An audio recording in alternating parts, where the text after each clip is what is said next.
Hello, and welcome in the curious art of being human. In this episode, we talk with Gord Wilson,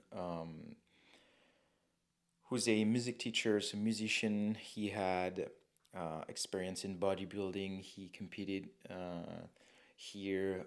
He went through a heart attack. He had several losses in his family. Overall, we talk about his story and how he dealt and how he navigated with changing and with having that health issue, and among a lot of other things. So enjoy this episode. Just one thing, unfortunately, one of the camera that was on me, the battery died while it was recording, and it unfortunately corrupted the file. So there's just like 10 minutes at the end where, but we have the main one with Gord, but this is just the reason why you won't see me much on this one. And that's pretty much it. Thanks for tuning in. Enjoy, relax, sit back, and listen. Thank you. Well, thanks for coming. No, thank you. First and foremost. No, I appreciate it. So, the first thing was I wanted to start with get back to your bodybuilding days, and if you can tell me how did you first get into it, when was it, and why, Okay. just to Yeah. start from here. Yeah, actually, okay. I started going to sheet metal school on the island, and my dad at the time was with a lady that was a personal trainer, and I was about 20. I'm gonna say 22. Mm-hmm. And didn't really know anything about it, other than Arnold Schwarzenegger and whatnot, right? And as a kid, of course, you idolize those guys, but I was really quite scrawny. Not that I'm huge now or anything, or even got that huge, but I was a very introverted person, and the only thing that really got me out was my guitar. And I always had a guitar in my hand all my life, so it was kind of my security thing, maybe. That's always playing in bands in school, and where we jammed was kind of the hangout. And but as school goes and life goes on, you kind of start going through these stages in life, and I really craved it, but I was really scared to go. So you started music before? Oh, So yeah. you were into music from like a super young age? Yeah. I see, okay. Yeah. I did. I wanted to be a music teacher. Okay, yeah. Yeah. At one time. And so were you doing any kind of like other sports before getting into bodybuilding, or was it really? Nothing other than Yeah. one in high school, But Yeah. again, I was always the short guy, the small guy. Basketball was out. Volleyball wasn't really my thing. Yeah. Rugby, I did play rugby for a couple years in high Yeah. school, as a hooker, the guy in the middle there that just, get thrown all over the place. But I did play hockey in my younger years, of course. I mean, every kid here did, I did actually really enjoy hockey, but my mom was a single mom, and it was hard for her to afford it, but once I got older too, it was like started playing more guitar. Yeah. And we lived on a farm up on which now probably not so far out there, but at the time it was pretty far out from Black Mountain, Joe Rich. Okay. I don't know where it is. Yeah, but it was on like the island is? No, this was up in Black Mountain, Oh. here in Kelowna, Oh, okay, actually. yeah. Yeah. on the way to Big White kind of thing. Okay. There was like 3 kids on our school bus. Me, my sister, and another, you know.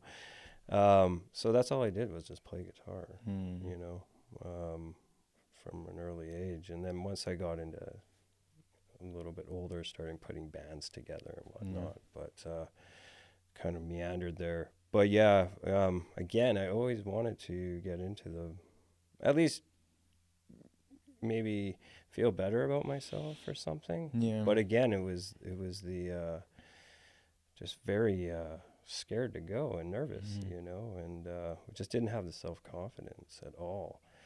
But she took me when there was nobody there. Who? My dad's okay. girlfriend, you know, and at the gym that she worked at. Yeah. And, you know, kind of built me this routine, and I stayed with it for that whole time I was out at school. And then I came back, and my friends were kind of like, holy moly, you know, like, holy, you know, what did you do, you know, show me. And then, you know, and a few of my other friends were actually into it as well. And how old were you at that point when you I was about, studied? you know, probably 22, 21, you're around there, you know. And then I always trained, and it was up until about 27. That's when I kind of really went for it, I guess. You know? When you started, it wasn't like right at the start that you were like, okay, I really want to get into this. It was no, it was after more a few years. just to try and put on some weight and not feel so self-secure all the time. Yeah, really. I mean, I had lots of friends in this and that, but it was always, you know, the little guy or whatever, and not trying to be big, just wanted to be a little more confident in myself, I guess, was the thing, and challenge myself as well. But I just didn't know the routes to take, you know. And then when I got back from school, I started just going to the rec center, and I just continued to do that and not even tell anybody. And then, you know, somebody would be like, oh, what are you up to? You look different, you know. And those were the kind of like kept kind of pushing it a bit more and more, you know. At that point, what were you working on as like career was or job was? Were you? I was a sheet metal. Yeah. Okay. Yeah. I see. I started sheet metal when about 21. Okay. Yeah. So. And so late 20s, you start to really get into wanting to compete and stuff like that? It wasn't actually, you know, I didn't really want to compete until I was almost 40. Oh, okay. Yeah. I did, I kind of stepped away from it for a bit and then concentrated on the music for probably about 5 years. Because of the band that I was in. We were starting to do some neat things, and it was kind of like, you know, the balance thing was very tough, right? Yeah. And so, I kind of put the training down I was training, but I wasn't like, my diet was crappy. My sleep was crappy. I was drinking a lot, you know, it just went like this, boom. Yeah. Just to kind of concentrate on the music, right? And it was actually, we were playing this festival, and I watched the DVD after of us, and I was like, oh my God, that's me. Like, you know, like I had a belly, and like I was almost mortified. I was like, holy crap. And it was like right then I was like, no, man, no more. So I just stopped drinking and started training again and eating right. The band we did a CD and kind of did some stuff with that, and we were kind of on this break, so I had some time. And then we got a festival thing, and wow, I'm sober, and people thought they were coming up to me like, are you all right? Are you sick? Yeah. Like, do you have the... you know, and then there was the other crowd that were like, oh, this guy's on steroids, you know, which I wasn't. It was just like, you couldn't win either way, you know. And yeah, when was that time, like to keep the timeline? So that would have been 2010. Okay. Yeah, to about 2011 or something like that, of that little. And then I stopped, and then I started really, really training, like I said. It was 2015. I was really getting serious into it. And I was listening to this podcast, and Frank Zane was on it. And he said, he's like, if anybody wants to train with me, give me a call. And he said his phone number on it. I was like, what the hell? It was really late at night too, and I wrote it down. And I called him, and he answers the phone. I thought it would go to like a voicemail thing, you know what I mean? That was him. It wasn't like going to be his home phone number or his cell phone or whatever. And he's like, hello. Is this Frank Zane? Yes, it is. And so we just started talking, and he was like, well, you get yourself down to California, and we'll train. But in the meantime, he was kind of like this mentor where he was helping me with my diet, and he was, telling me how to train, I guess. And I'd send him pictures, and he would say, well, do this, do that, tweak this, tweak that. And then I was starting to look pretty good, and he was like, well, maybe you should compete. You're 39. It's the last year of that category.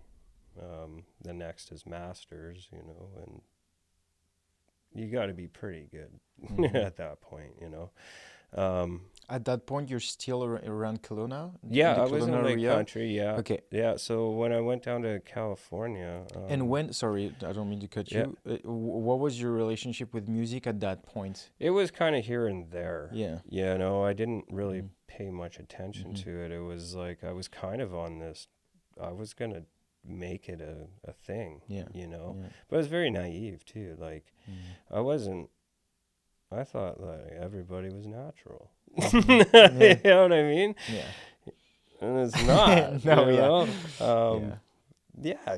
When I went down to California and I seen, it opened my eyes to like, holy hell, okay, you can only go so far in this unless you want to, start doing things that you might not come back from, and so when you arrived there, he directly took you under like a certain training type? Yeah. So we trained for, it was 4 days that I was trained with him, and then we did 2 days of kind of like nutritional theory and stuff. But in the meantime, he was sending me books so that I would read, and then it was so I was prepared when I got down there, more or less. And so I trained with him and another guy that he was training for Mr. Universe. And just killed me. Like, it was insane. The guy was, he was in his 70s at that point. And, with him, it's all about form. It's not about how heavy things are, and it really humbled me, But then to see this 70-year-old guy just like, with flawless form, it made you appreciate why he did the things the way he did. He was injury free at 70 years old, which was something you want to strive for, for longevity. But talking with him and stuff like that, he really opened my eyes to what the industry is, and like I said, unless you're very gifted genetically, and there's a lot of guys out there that are, I'm not, going to be this monster. So, as hard as I tried, I kind of came to that conclusion. But, I still had the drive for it. Kind of wanted to see where I'd fit in the crowd, and I ended up coming in third in my category. So what competition was this? Was it there as well? No, this was here in Kelowna. Here in Kelowna, okay. Yeah. So it was the first year of classic physique. So, it was more about symmetry and stuff like that. And it was based on your height, not your weight. Oh, I see. You know what I mean? So it was, now it's a whole other thing. It's these guys are massive again, you know, where when it started out, you could be fairly aesthetic, you know what I mean? And that's what I was striving for, because that's what I knew I could do.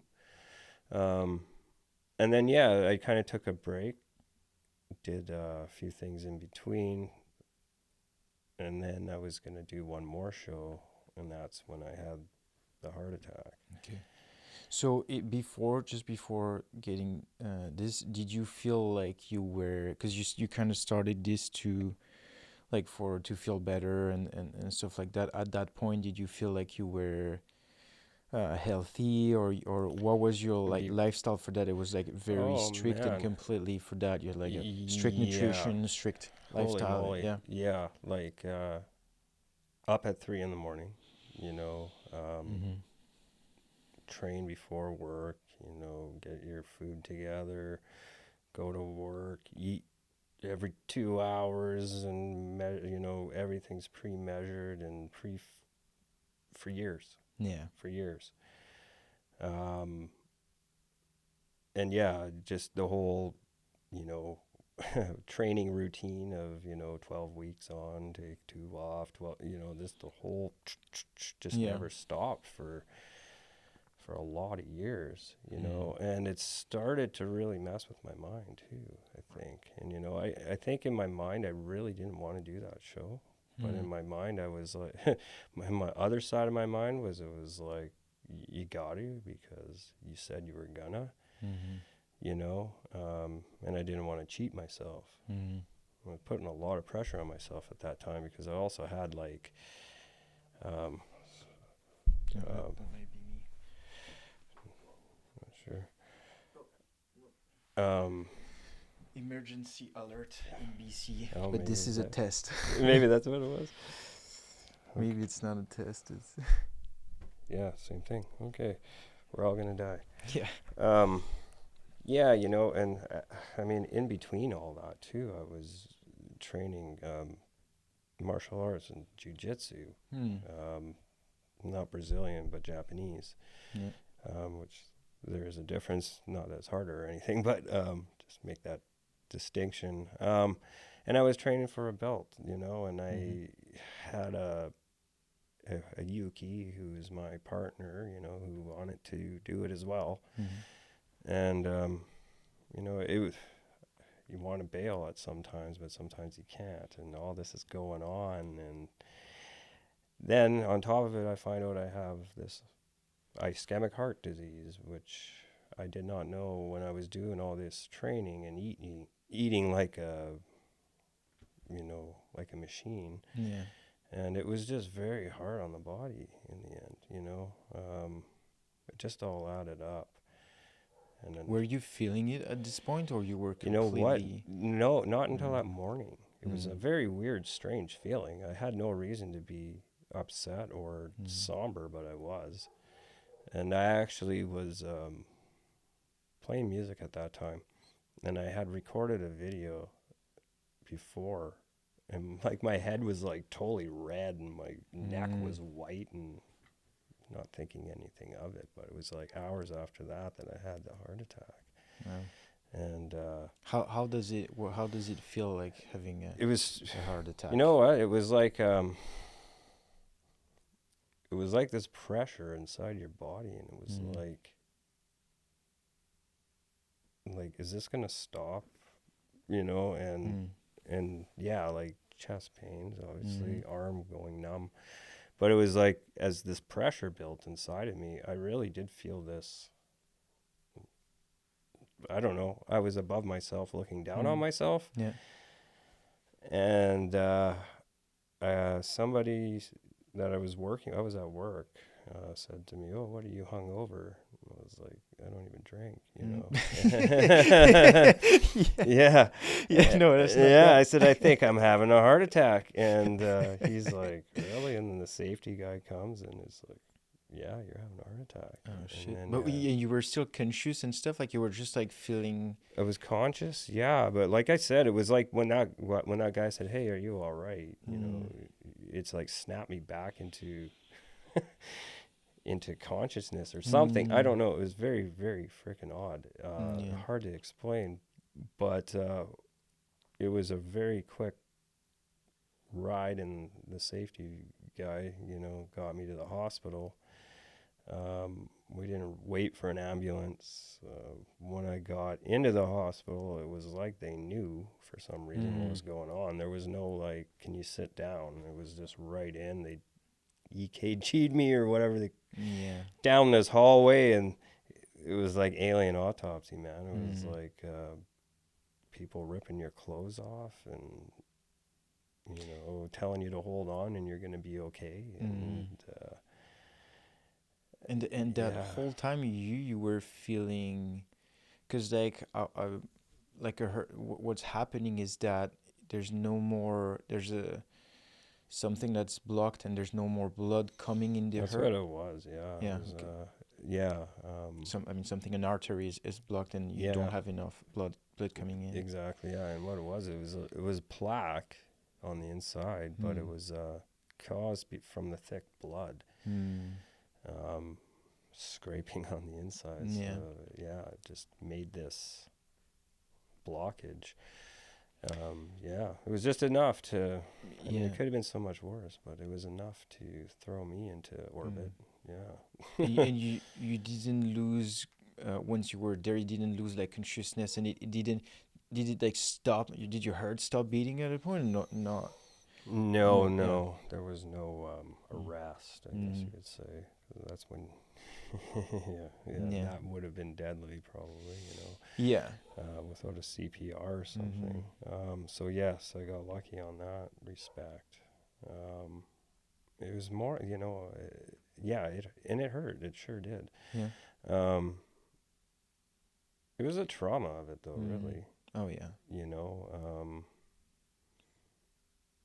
And not being in control of anything. I was a very close person, and like, I don't want anybody touching me or or probing me or even go to the doctor, and now you got 100 things being stuck into you, and there's 20 people standing around. You got your there's no shame at all. So if something came of it, maybe that, you know what I mean? After that, I was like, well, I can pretty much do anything now. But yeah, what I found hard about it afterwards was that it was kind of like, okay, you had this episode, here's your new medication that you got to take for life, and you're good to go. And it's like, okay, I'm good to go. What do you mean? Like, what now? And there's really no support afterwards for that, because a lot, your world just changes, right? Mentally, you're kind of starting over again a little bit. You kind of seen maybe how things are going to play out in the end, so now you're like, when's that going to happen again? Because did you feel like you were going to die, or whether I was, I don't know, but when I was at the hospital, the doctor told my wife, he said I was like Humpty Dumpty that was on the wall. I could have went this way or that way. Thankfully, I went the right way. That kind of really shook my brain. Now I'm on this new medication. In my mind, I'm like, if I don't take this, I may die. You know what I mean? Or if I can't go to the gym. What am I going to do? Die on the gym floor? Or, or I can't go for a run. So you can't. So right now you're prescribed like that. You can't have any heart elevation too strong. It was like, they recommended not doing anything for 4 months. Yeah. For 4 months. You know what I mean? Yeah. And in my mind, I was like, no, screw that, right? I feel fine, you know, in my mind, right? All I want to do is get out of the hospital. And then driving home, you know, it was like, holy moly, I've never seen that tree before, but I must have, you know, and the leaves are so vibrant and everything was just like in 3D and like, it's just like a whole new world out there. It was really kind of cool, you know. It was something that I ended up losing, obviously, because of, well, you know, things fade, but it was a really neat feeling. But when I got home and I walked into my house, I was just like, there's just no way I can be here. You know, I'm looking at pictures of myself and my wife and whatnot on the wall, and I'm just like, well, that's not even me anymore, you know. Like, I had this very feeling that I had died inside almost, you know, like, I'm no longer that person. Like, how can you go through that event and still be the same person, you know? And all the things that were wrapped up in that person, as, you know, my job, the bodybuilding thing, they were things that I identified myself with, because I wasn't very experienced in life, you know. And when those things were, you know, kind of taken away, I wasn't allowed to go back to work in my job anymore because now I was a liability, you know.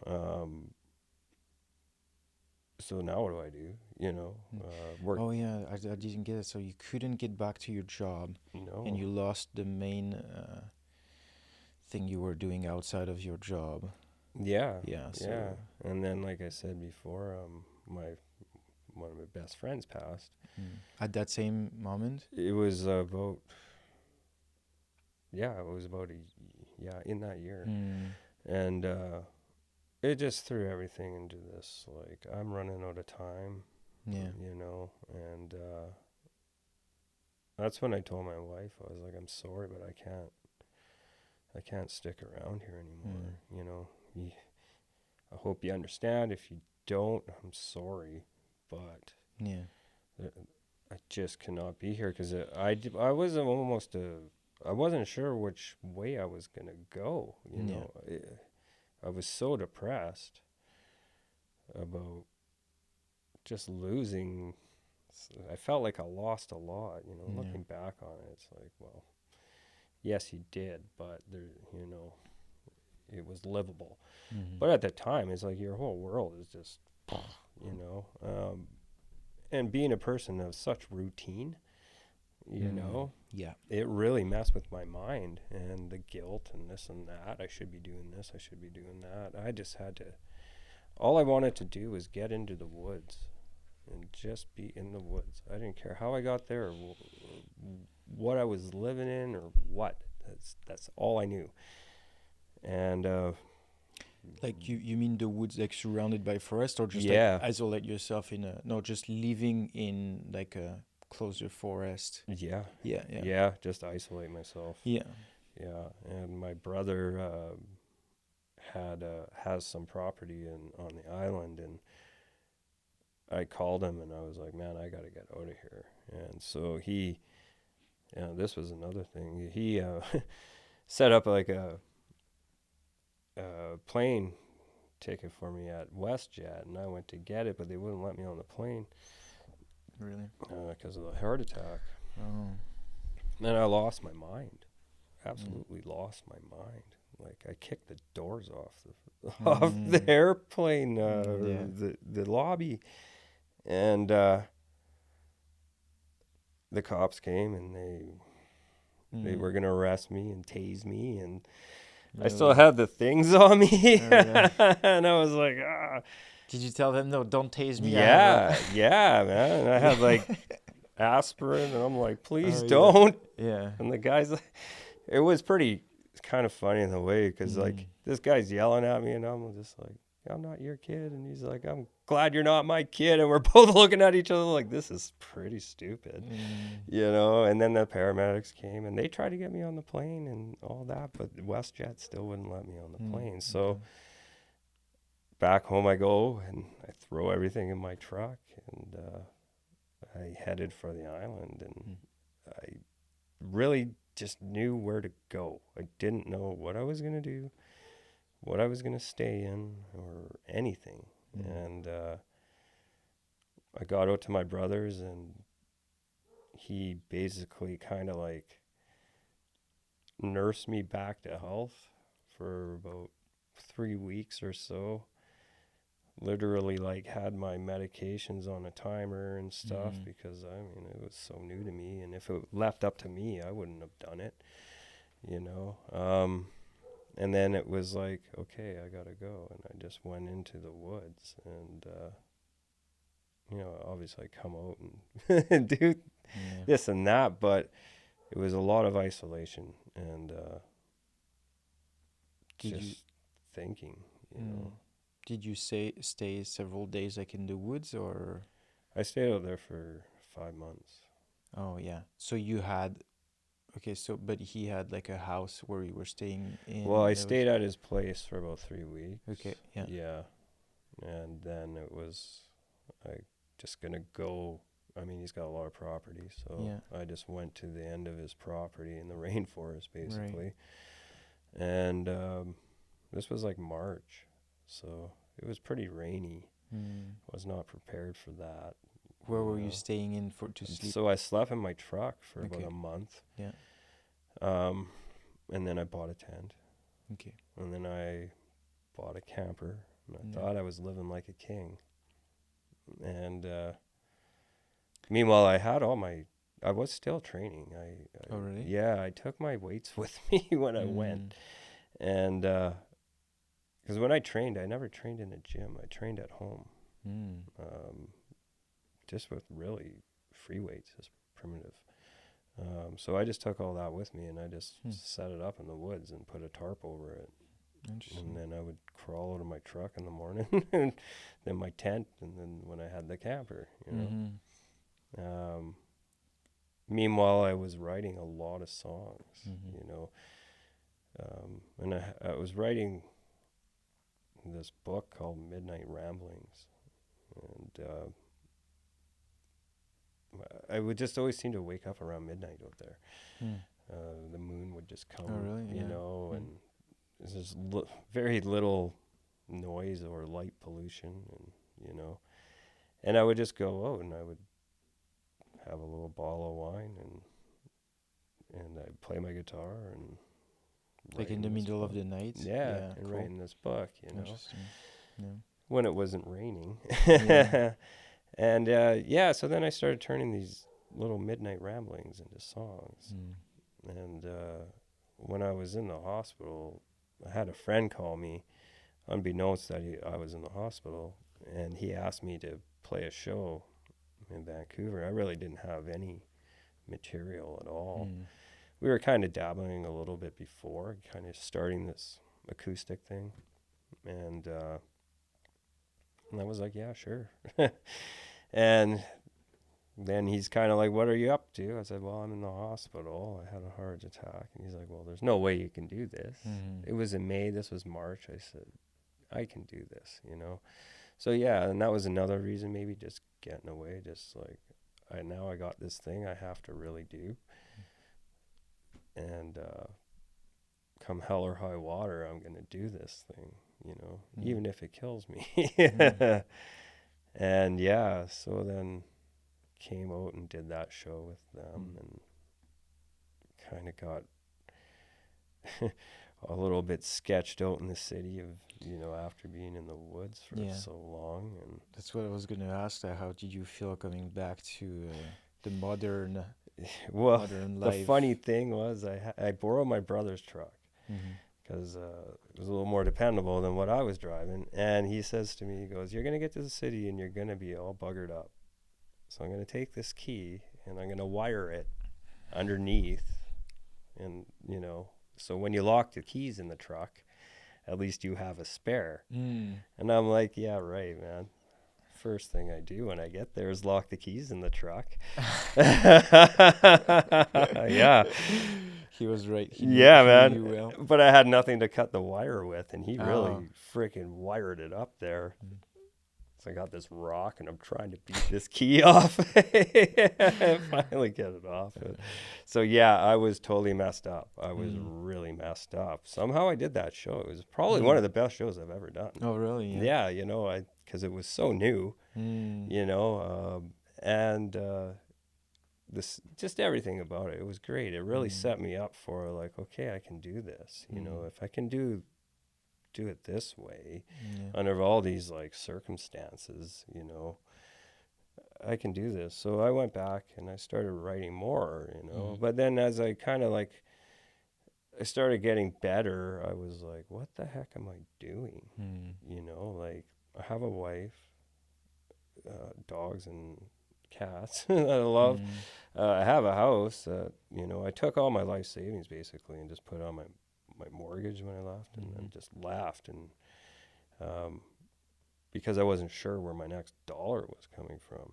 You know, I tried getting the medical EI, which was a real like it damn near broke me, you know, and I think that's what they try to do with that. They really don't want you to have it.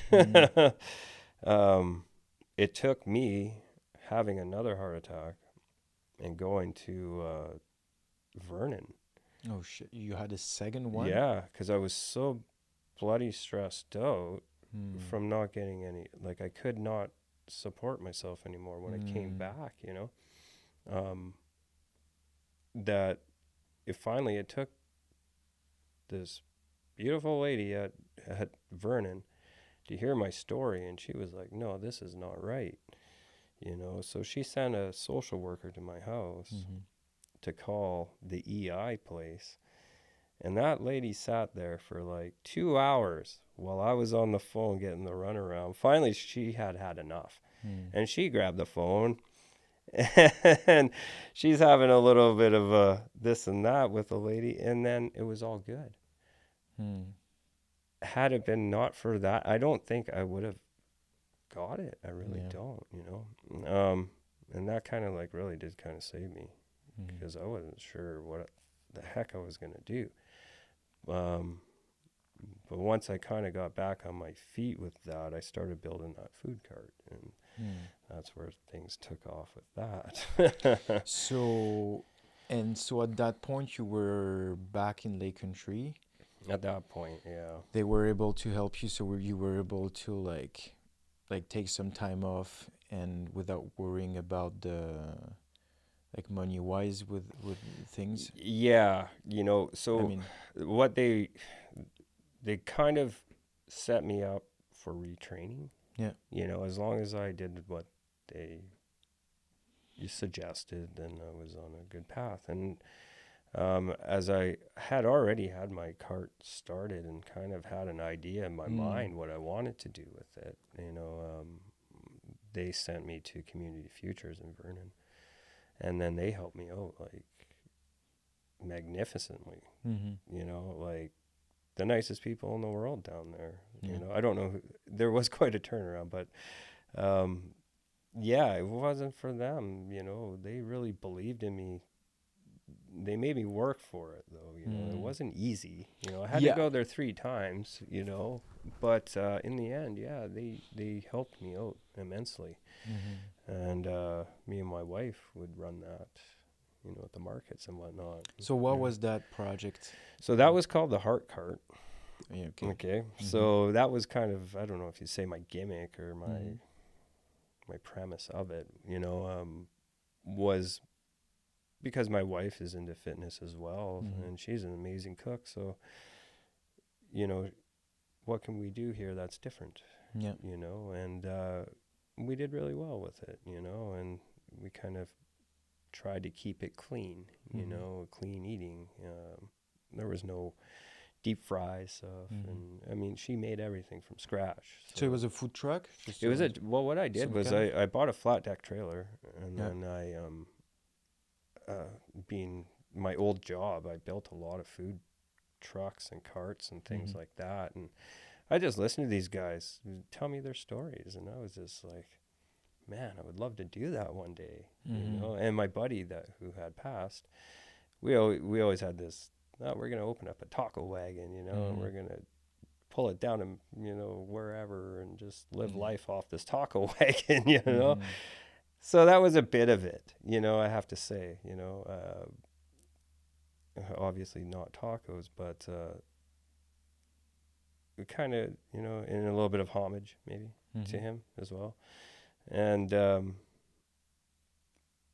know, it was actually some of the funnest times in my life, because going from that construction background of kind of being very closed, and you don't really talk much to people, you know, when you go out, you just, you do what you do, and you go home and you just talk to your friends, basically, right? People you know. But when you're, you know, serving the public, you got to kind of be, you got to have some conversation. You got to, you know, make things go. Yeah. So you kind of have to really change your persona, you know. And it really changed my outlook on life a lot. I think it made me a lot of a softer person, you know what I mean? A lot more seeing the humor in things too, you know. And some of the people that I've met through that thing, was, you know, I don't know how I would have met them otherwise, you know. So that's one of those maybe serendipity moments or something, but it was a real good time in my life. It was a shame that you know, with the COVID, I couldn't maintain it to what they wanted, you know. I just couldn't afford it for what I was making. You know, it would have taken me a long time to get back the money that. Because what were they asking? Like, you couldn't comply with like regulations and stuff. That was you know, well, just like the upgrades of the plexiglass and cleaners. You know what I mean, and gloves, and just everything that goes with it. You know, like when I was doing it, I mean, I was like, you know, just starting out, so every nickel counted, you know. And, I mean, am I going to spend money on plexiglass, or am I going to spend money on, you know, stuff that people are going to buy, right? So, you know, and if I spend my money on the plexiglass, I got no money, I can't buy the product. So, you know, and it's not like I was making a killing off of it. So to try and get my money back out of it, it was, I just kind of had to wait to see what was going to go on. And it was kind of good I did, because I mean, it changed so much, right? So basically I just ended up selling it. And through COVID. Yeah. So now you're back at like not knowing what you're going to do. Well, this is I mean, at that point, you know, I was doing art, I guess, and that was one thing that I found that I didn't really know I knew how to do. Being a metal worker or whatever, I was making a lot of neat things, you know, but nothing very artistic. But I knew a lot of technique, I guess, you know, and I would always have these visions in my head. Oh, I'd love to make this one day or whatever. I don't know how, but whatever. But I just started and found out I could do a lot more than what I thought I could. And, you know, so then I started selling my artwork at the markets, and people were buying it. Wow, pretty neat. You know, you know, so then it kind of, it really gave me a kick in the ass. You know, I had my cart, and when I had the cart, I was selling my art off the cart as well, you know. But once the cart was gone, it was just the artwork that was really keeping me going. The music was I mean, I was playing music, but I wasn't playing music places that were paying me. Because there was nowhere to play. So I was like, what do I do? You know, the place where I was working, they'd laid off almost 100% of their staff, you know. So unfortunately there wasn't that available. But yeah, you know, it was just like little people would come out of the woodwork and they'd be like, can you make this? Or I want this. And it was just enough to keep things going. It was really, really quite cool. And yeah, the more I got stuff out there, the more people kind of, you know, the more the orders started coming in. Nice. Yeah. Unfortunately, then when, you know, up till, say 3 months ago, when I went down to spend time with my dad, I didn't know how long I was going to be down there, you know. So I thought, well, if I'm going to go down there, I'm going to need a job. The art, the music, as fun as they are, and I love them to death. Probably couldn't live without them, but are they going to support me through that? Probably not, you know, especially with everything that's going on right now. People aren't really buying art. You know, the music's back out there, but playing live takes a lot of energy. And the balancing is hard, right? So I basically was just putting all that aside to go spend the time with my dad, you know, however long that would have been. So I took a job with the union down there, the sheet metal union, and so that's kind of where I am now. My dad passed about a month ago. Now it's like I kind of have these tiny little roots down there now, you know, and although as much as I am grounded here, I really do feel this draw of starting something new. And it may seem kind of weird to even say, but like I'm kind of in the last 25 of my life. So you got to be happy. You know what I mean?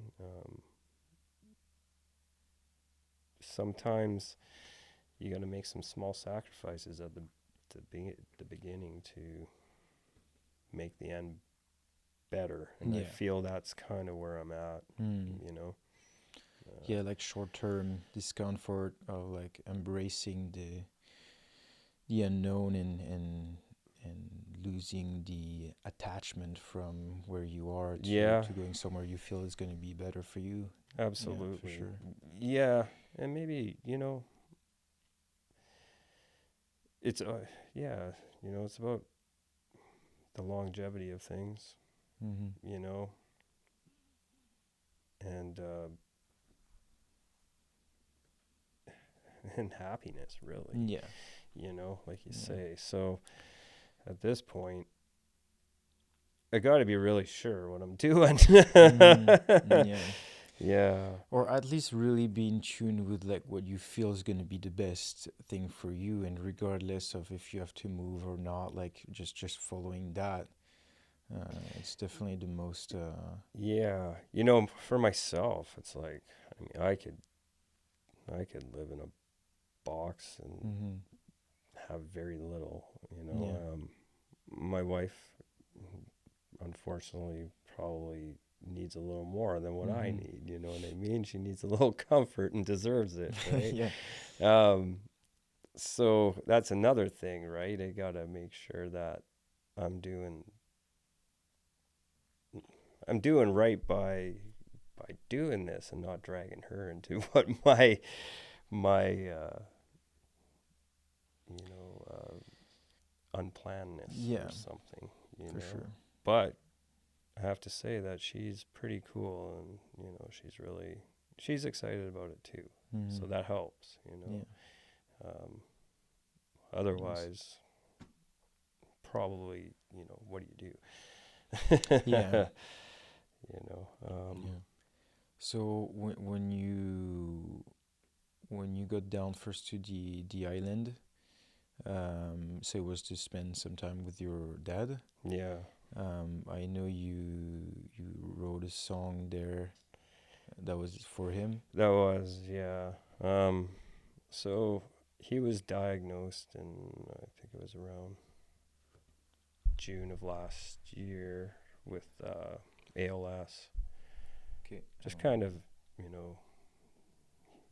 noticed some things were going different, and he had already been diagnosed with dementia before that from a head injury, kind of like a punch drunk kind of thing. And but then there was obviously some other things going on that weren't really jiving with the dementia. And so when he was diagnosed with ALS, it was kind of like, okay, what is this?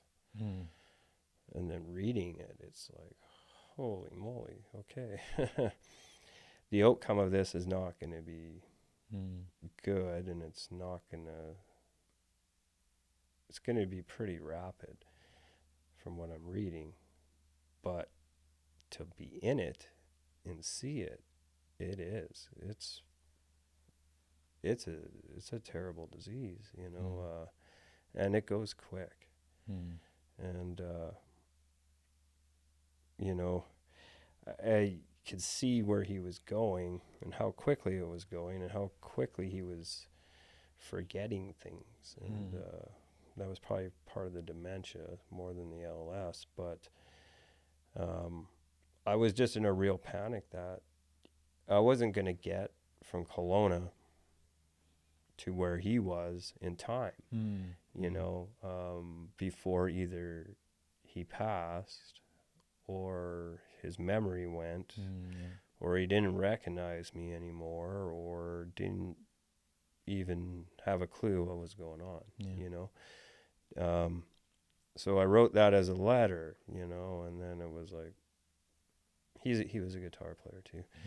So ended up writing this song, and then I thought, well, hell, I'll put it online so that he can listen to it, not even thinking anybody would listen to it, I recorded it with one microphone and in my, little room, and just made a little silly picture and threw it on, and didn't think much of it. Looked one day and it was like, I don't know, it was around 500 or something after a week. I was like, oh my God, it's amazing. On YouTube, right? I was like, how did anybody even see this? I don't understand it. I got like 63 followers on here, you know what I mean? Like, and most of them are my friends, And then it just started lighting up. It was amazing. It was like, holy hell. Like, I was almost addicted to watching this thing light up, and I mean, for some people, it probably happens for them all the time. But I don't know how this algorithm thing works or why it got in people's mix of whatever. But yeah, it was getting like 1,000 plays a day. It was like, holy, what the heck is going on here? And the likes are going up and the comments are going up, and it was blowing my mind, My dad got a real kick out of it too, because did he listen to it? Yeah. Yes. I mean, he thought it was a great song, whatever, he liked it. But he got a kick out of when I went down there at Christmas time, and I was like, well, look at this, Dad. On the YouTube, you can see, and it's like there's 100 people listening to this thing right now, He was just like, wow, this is amazing, So that was really cool, And then, I mean, it went out, I don't know, it was like over 43,000 or something today, which, again, to a lot of people, that's maybe not much. To me, it blows my freaking mind, man. Like, and I get the coolest messages from people I don't know that somehow relate to it one way or another. Some really neat stories. And like I said, I guess it's just the realness of the song. I don't know. Yeah. There's no moving pictures or anything in this. It's just a picture of me, right? And for some reason, people listen to the whole thing. Yeah. You know, like, and I can see it. It's just, it blows my mind, you know. I wish they'd listen to my other stuff more. But yeah, nonetheless, it's really, really cool. And then, like, even to see, like, you know, where it gets played, you know, all over the world. It's amazing. It's really something else, you know. Yeah. I get a real kick out of that. I don't know. That's awesome. Yeah, I mean, people relate to like true, because even you don't need images, just with sound, like real emotions, right? Because that's what's happening when you write a song, and you use, especially when you write a song about something that's happening in your life, you'll put out like real emotions that you have down to lyrics and song, and then these are universal things that all humans can feel. It's awesome when a lot of people can relate and take these on their own story and relate to it.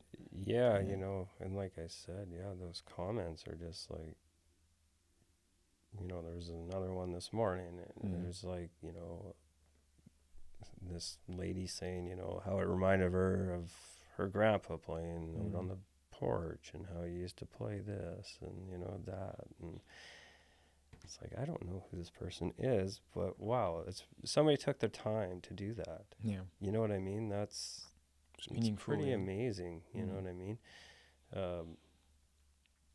People I know that don't do that. You know, it's weird. Yeah. It's weird where your support comes from, you know. Not that I haven't had any, but it's just, I find that your biggest support are people you probably don't even know, you know. Yeah. For whatever reason, they relate it to something deeper than who you are, I guess. Yeah. You know? 100%. Yeah. It's a really neat thing. And like you say, the universal language of music.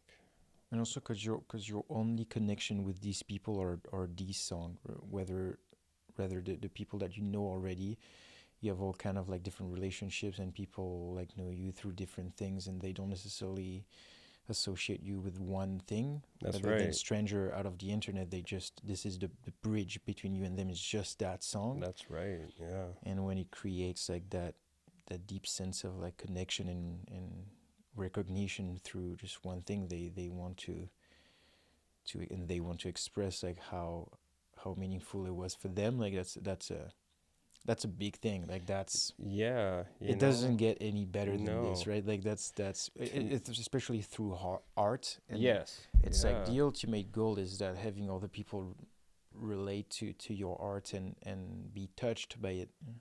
Yeah, you know, and I think that's another reason why, like, I don't really promote it, you know. When I first started getting stuff on Spotify, of course, I was trying to ram it down everybody's throat, you know, like, I got this, look what I did, you know, I'm pretty cool, whatever, you know. But after a while, you're kind of feeling like a jerk, you know, like, I'm just hitting the same people over the head with my stuff all the time. You know, it's either that or you pay somebody to put it on a playlist or curate it or whatever. You know what I mean? And to me, that's just lame. You know, like I don't know. For some people, that's okay. I just don't. I think it's a little bit. I don't know what it is like. Like self-promotion, you don't like doing that, you mean? It's not so much the self-promotion. It's where, you know, like some of these people, like they'll make a song, and then I mean, I get the messages all the time from in my box, like, hey, we got a special this month, $2.99, and we'll put your song on 34 playlists around the world, and we can guarantee you this many listeners and this many followers or whatever. Why would you, like, I just don't get that, because it's like, who are these people? Are they real? Are these plays even real? Does anybody even care? You know, probably a few, you know, and I see it with some people that I know, like you'll see it with their Spotify, obviously, because it's like they put this song, all of a sudden they're up like from like 35 listeners, you know, and they're like in the thousands now, and it hangs out there for a bit.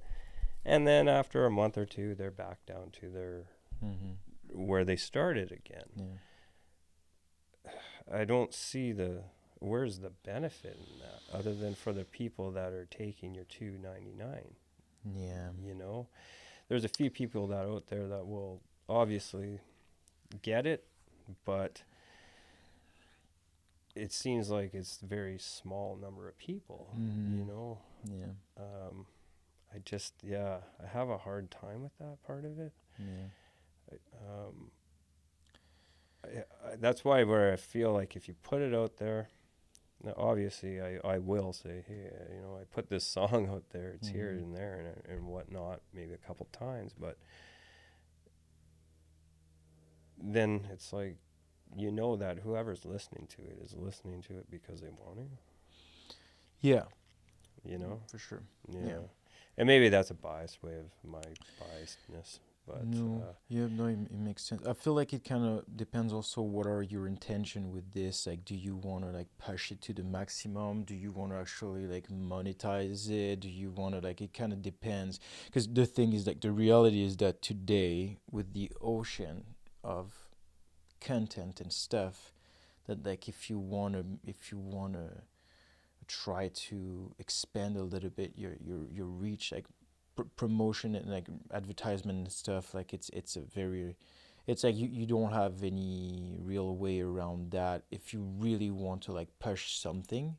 But then again, like it's not necessarily the goal of everybody. Yeah. I mean, I guess I just found like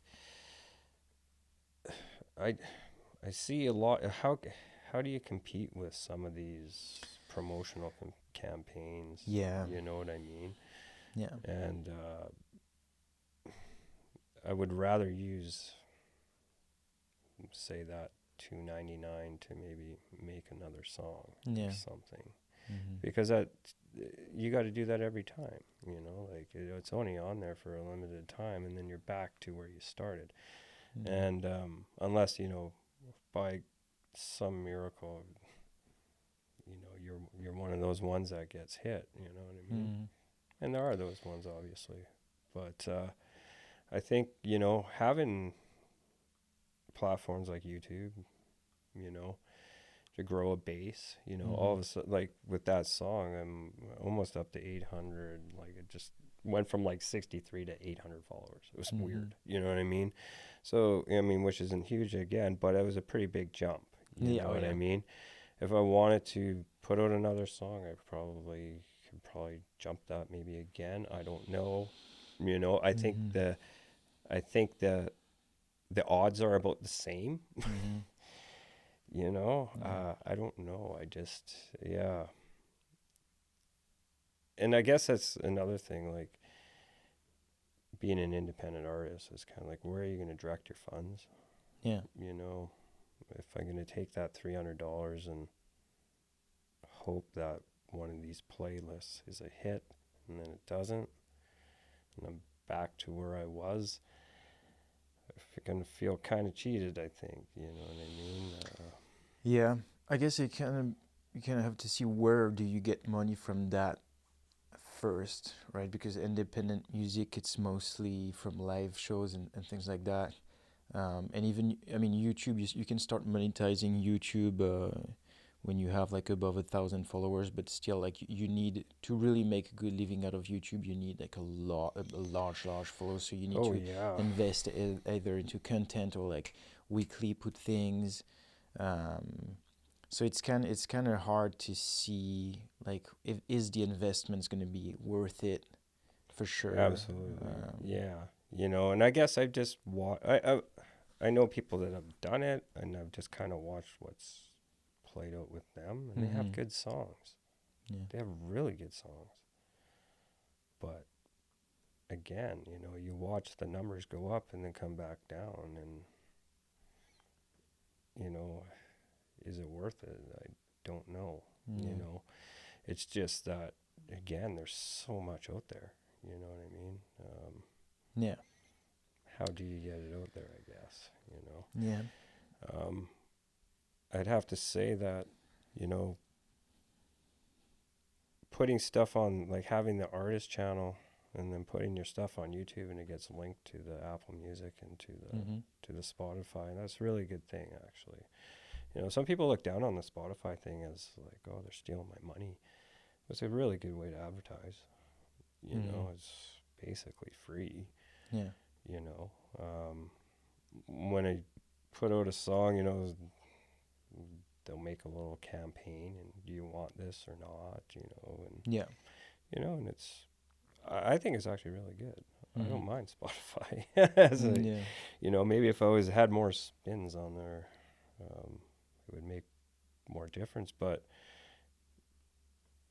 I don't know. I think it's a pretty good thing, even with the Apple Music. You know, it's a good thing for an independent artist, because you're not going to sell CDs these days. You know.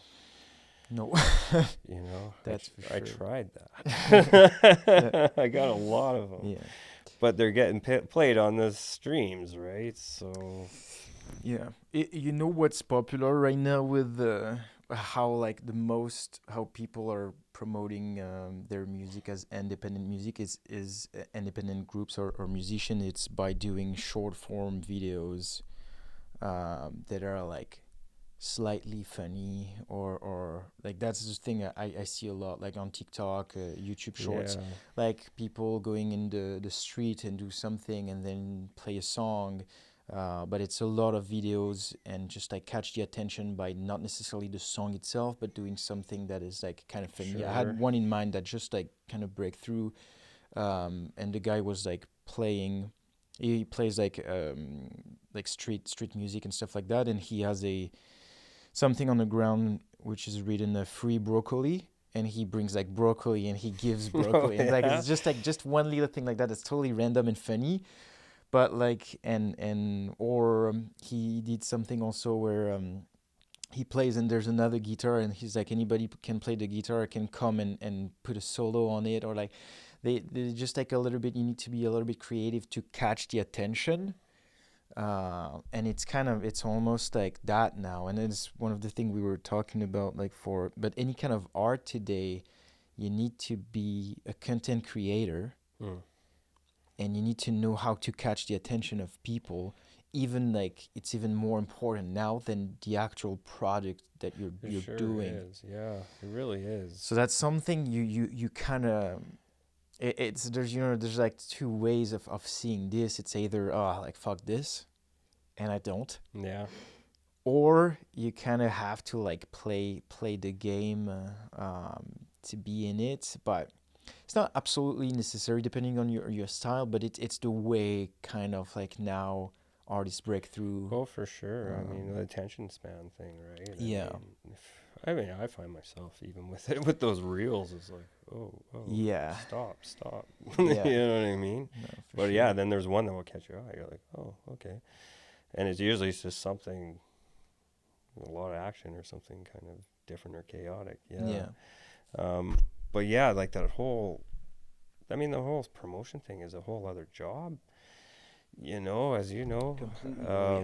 You know, sometimes 100%. After making the product, you're just like, I'm done. You know? Or is this even any good? Yeah. You know, now I'm going to promote this thing that I think it's good, you know, but what if it's not, you know? And so there's that part of it, you know, which you do have to get over if you're going to progress at all, right? Yeah. And being a self-promoter as well, you kind of got to be a little shameless, maybe, you know, and have sometimes I feel like I'm being a bit of a narcissist or something, you know. When I see so many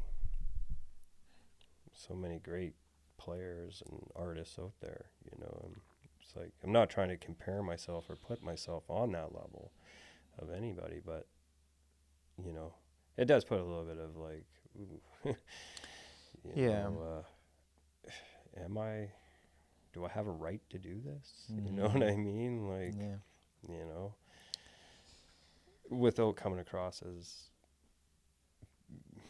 maybe being a jerk or a narcissist or something like that. You know, I see other people do it. I think it's great. You know, if I see somebody with talent or whatever, I'm like, wow, like, give her, man. Yeah. You know.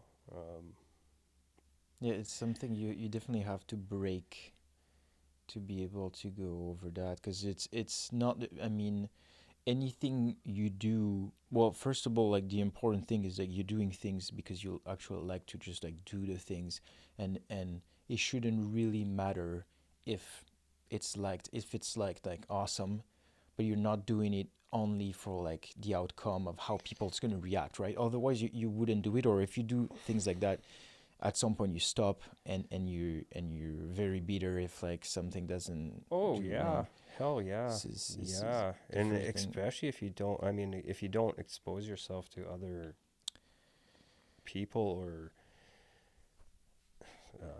people that are doing the same thing as you're doing. Yeah. You know, your perspective is only gonna be what you know, right? So yeah, you know, if it's just like if you're always just playing music with the same people all the time, yeah, you're probably not going to maybe progress that much. You know, you're all going to get to this point unless somebody's going to start pushing the envelope a little bit, right, in a band or whatever.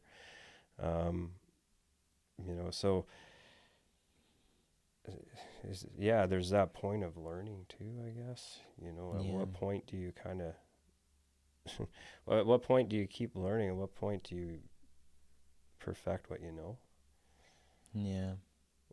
And wonder if what you're trying to perfect is even worth it. You know? Yeah. In the practice of your art, you mean? Of the thing, or yeah. Yeah, and music. I mean, music, I try to. I think I look at them very much the same. Yeah. I was saying art generally speaking. Yeah. I was including music for sure. Yeah. And it's I don't know. It's a weird thing with the artist thing, like making art, because I'm not a trained artist. It was actually pretty tough room to break. You know, because I was just a sheet metal worker. You know, never went to art school. Where the music is like, it doesn't matter, you know. So the art is a little bit tougher, I find,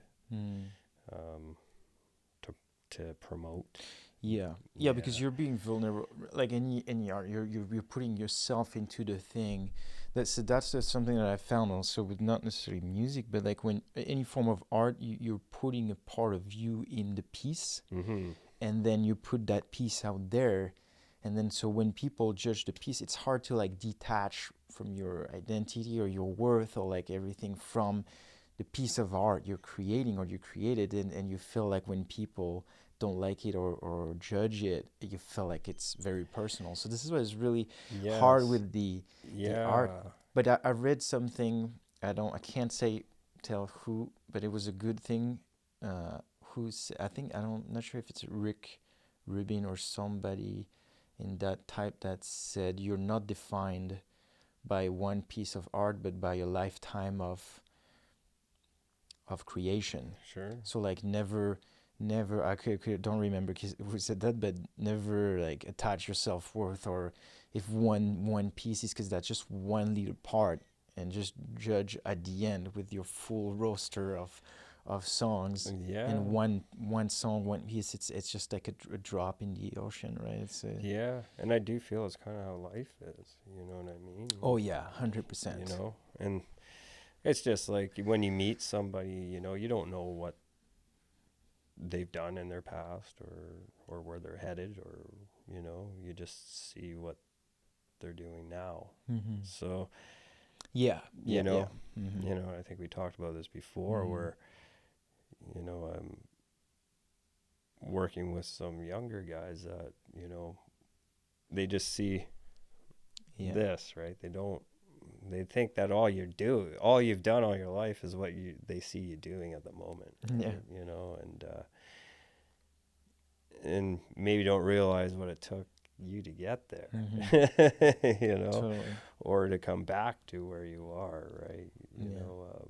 As yourself, as somebody that's been around the world and things like that, you've seen different experiences and things done different ways, and where some people, again, back to perspective, it's like all they know is this, and they think that's all you know too. Yeah. You know what I mean? Yeah. Yeah. I mean, and I was that way. Yeah. Totally. Yeah. I see it now. Yeah.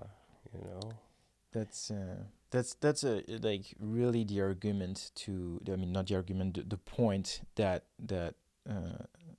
tells how much somebody's quick judgment is irrelevant, right? Because you only know what you think you know and what you think you're seeing, but you don't know anything. So like that typically that point that can be bothering sometimes, because like, oh, but you don't know my whole story.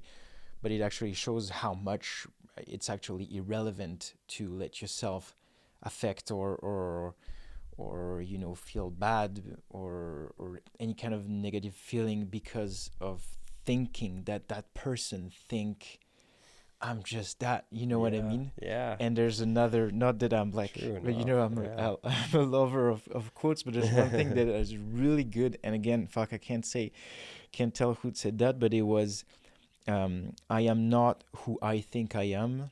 I am not who you think I am. I am who I think you think I am. I don't know if that makes sense. Yeah. But it's exactly that. Like we're trying to think about, oh, how is that person perceiving me? Yeah. And I'm gonna like try to conform with that.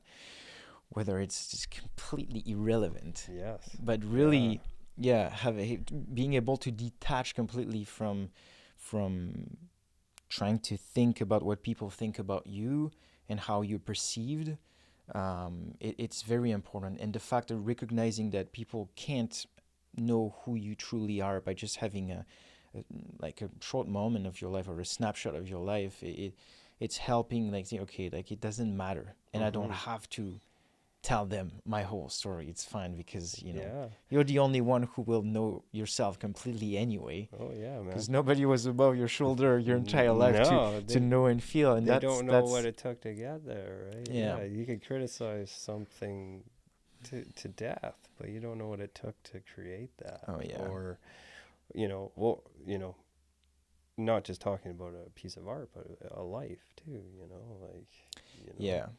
You could say, oh wow, that guy, he's pretty rough. It's like, well, you should have seen him 6 months ago. You know what I mean? Like, you don't know. And that's, I think, the more people you meet, the more places you go, that's where you really start. I think that's where you really start knowing who you are. In the solitude thing. Yeah. You do. You learn your emotions. You of all these things that you've kept pent up for so many years that you didn't think you could show because weakness or judgment or guilt, perhaps. Not wanting to bring anybody else down with your nonsense. But when you're out in the middle of the woods by yourself, you can really let her go, Yeah. And then at some point it becomes a little bit exhausting. It's like, okay, we got to get back to life here, else it's what direction are we going in? But once you get out and around more people, I find, and people that do neat things, you find out that you don't know very much. Yeah. You know, and you might not be as good as you think you are, and probably is the case. Yeah. You know, it's like that adage, right? Like if you're the best at whatever you know in your group, well, it's probably time to move on, right? You know, Totally. because okay, maybe you're the teacher or whatever, but you know, progression is going to be slow, right? And yeah, getting out and seeing different people's art and techniques and other people's music, even like it's amazing, you know, seeing people where their brains go and what they come up with, you know. It's like, I would have never thought of that, you know, or but I just learned something by watching this person, you know, and or maybe even got a little bit humbled by what they did, you know. I think that's a great thing. Totally. You know, it makes you a pretty good person, I think, if you can take a step back and go, oh, okay. 100%, yeah. You know, like, I got some work to do here or whatever, you know. And, I mean, the stoicism thing, I really do believe in that a lot. Oh, yeah. You know. And it's got me through a lot of times, and I believe through the heart attack thing, you know. And, you know, that thing, you know, the wisest man is the man who knows he knows nothing. You know? Yeah.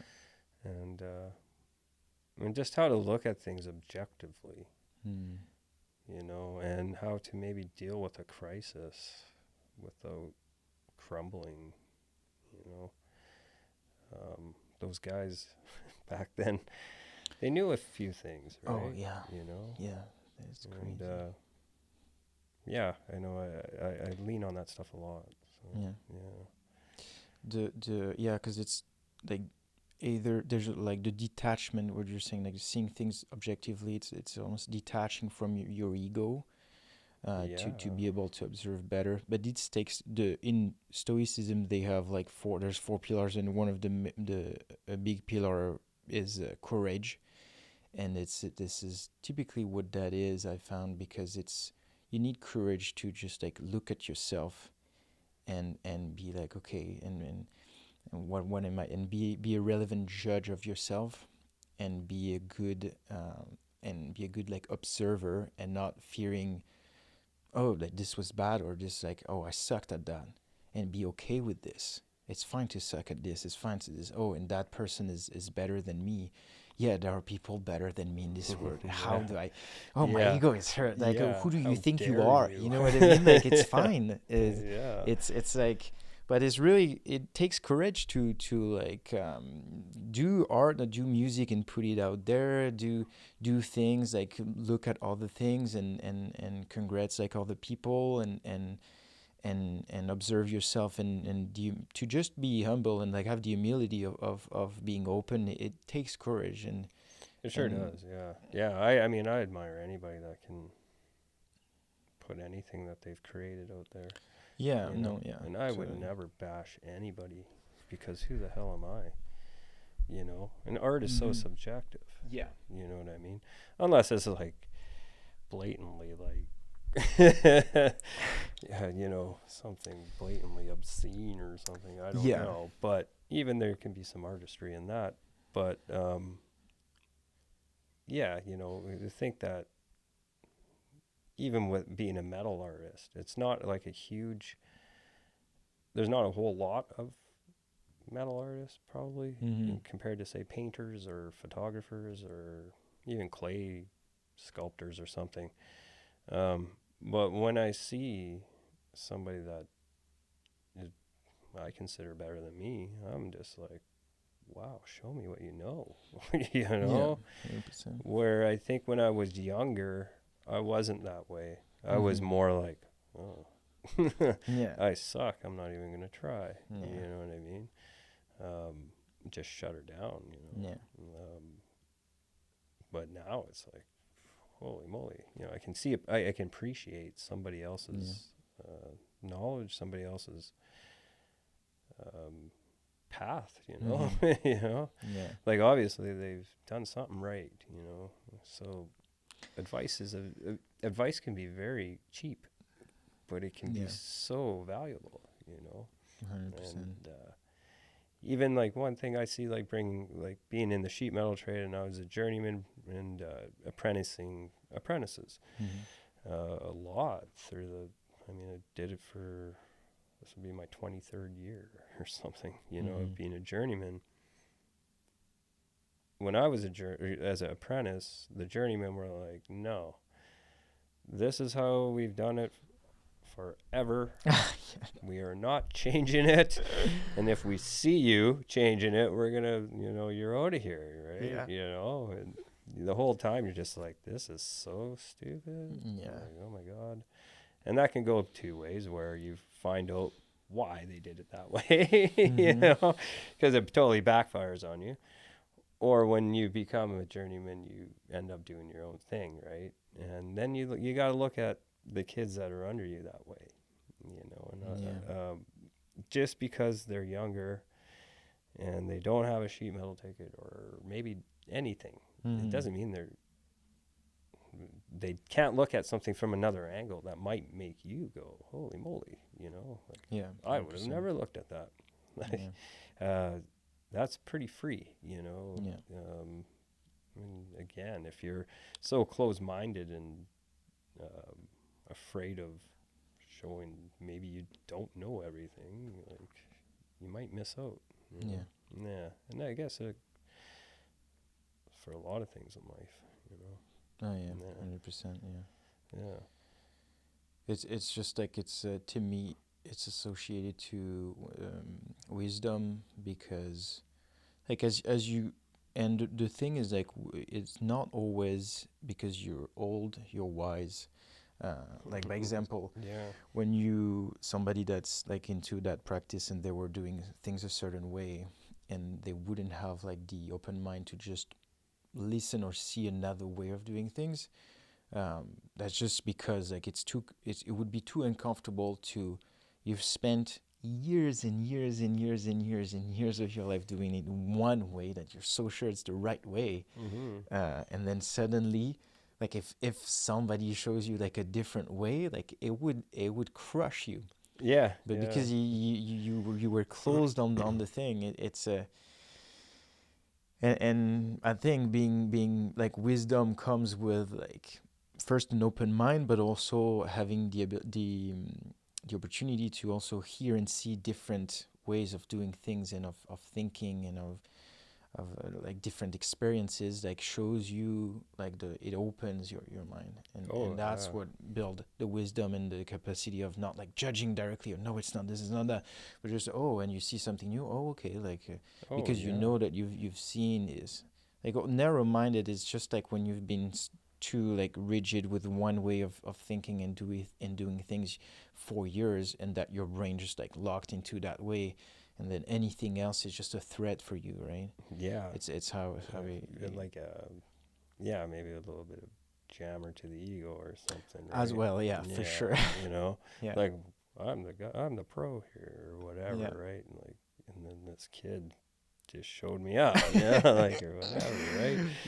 I'm gonna plunge him in the Don't ever show me that again. It's a funny thing. You have to be open-minded to grow, you know.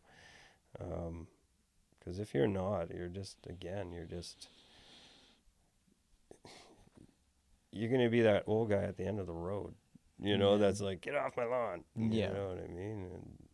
And that guy hasn't left his yard in 20 years, you know, and now his perception is just what he sees every day, you know. I think another thing too, like as we kind of get older, if we don't continue to to do these things, break out of our shell a little bit. It's a lot easier to get introverted. Oh yeah. As we get older, I think. And I think for me, the pandemic really showed me that. To try and get me out of my house was like, it would take a wild horse sometimes, when I was younger, of course, you can't wait to get out of the house, So again, it's like, if all you watch is, say, like, one news source or whatever, that's all you're going to know. You kind of got to expose yourself with a few different views to maybe keep yourself relevant, and that could be a tough thing too. The progress of the world is so quick, you get left behind pretty easily. Yeah. If you mean if you stay in your comfort zone and you isolate yourself. And Yeah. There's Steve Reeves. He was a bodybuilder back in like the 50s. Yeah. He said this back in like, I think it was like in the 60s. He was like, with what technology is today, there's no reason for you not to follow your dreams. And that was in the 60s. Oh, he said that in the 60s? Yeah. Wow. You know what I mean? Yeah. So today, with all that we have, if you're not using it, you know what I mean? And it's not about being famous. It's, if you want to do something, it's a pretty good chance you can do it these days. It might just take a little bit of drive. Yeah. And again, like you say, how far do you want to push it? Where do you want to go with it? Yeah. It's just about that, right? Yeah. Because you can go pretty extreme, right? But yeah, the amount of knowledge, of opportunity that you have like today is pretty big. Yeah. Well, I mean, like even let's say like 2009. There wasn't really there's no like real. I mean, there was Facebook, things like that, but it wasn't used to the extent that it is now. And I used 2009 just because of the band that I was in.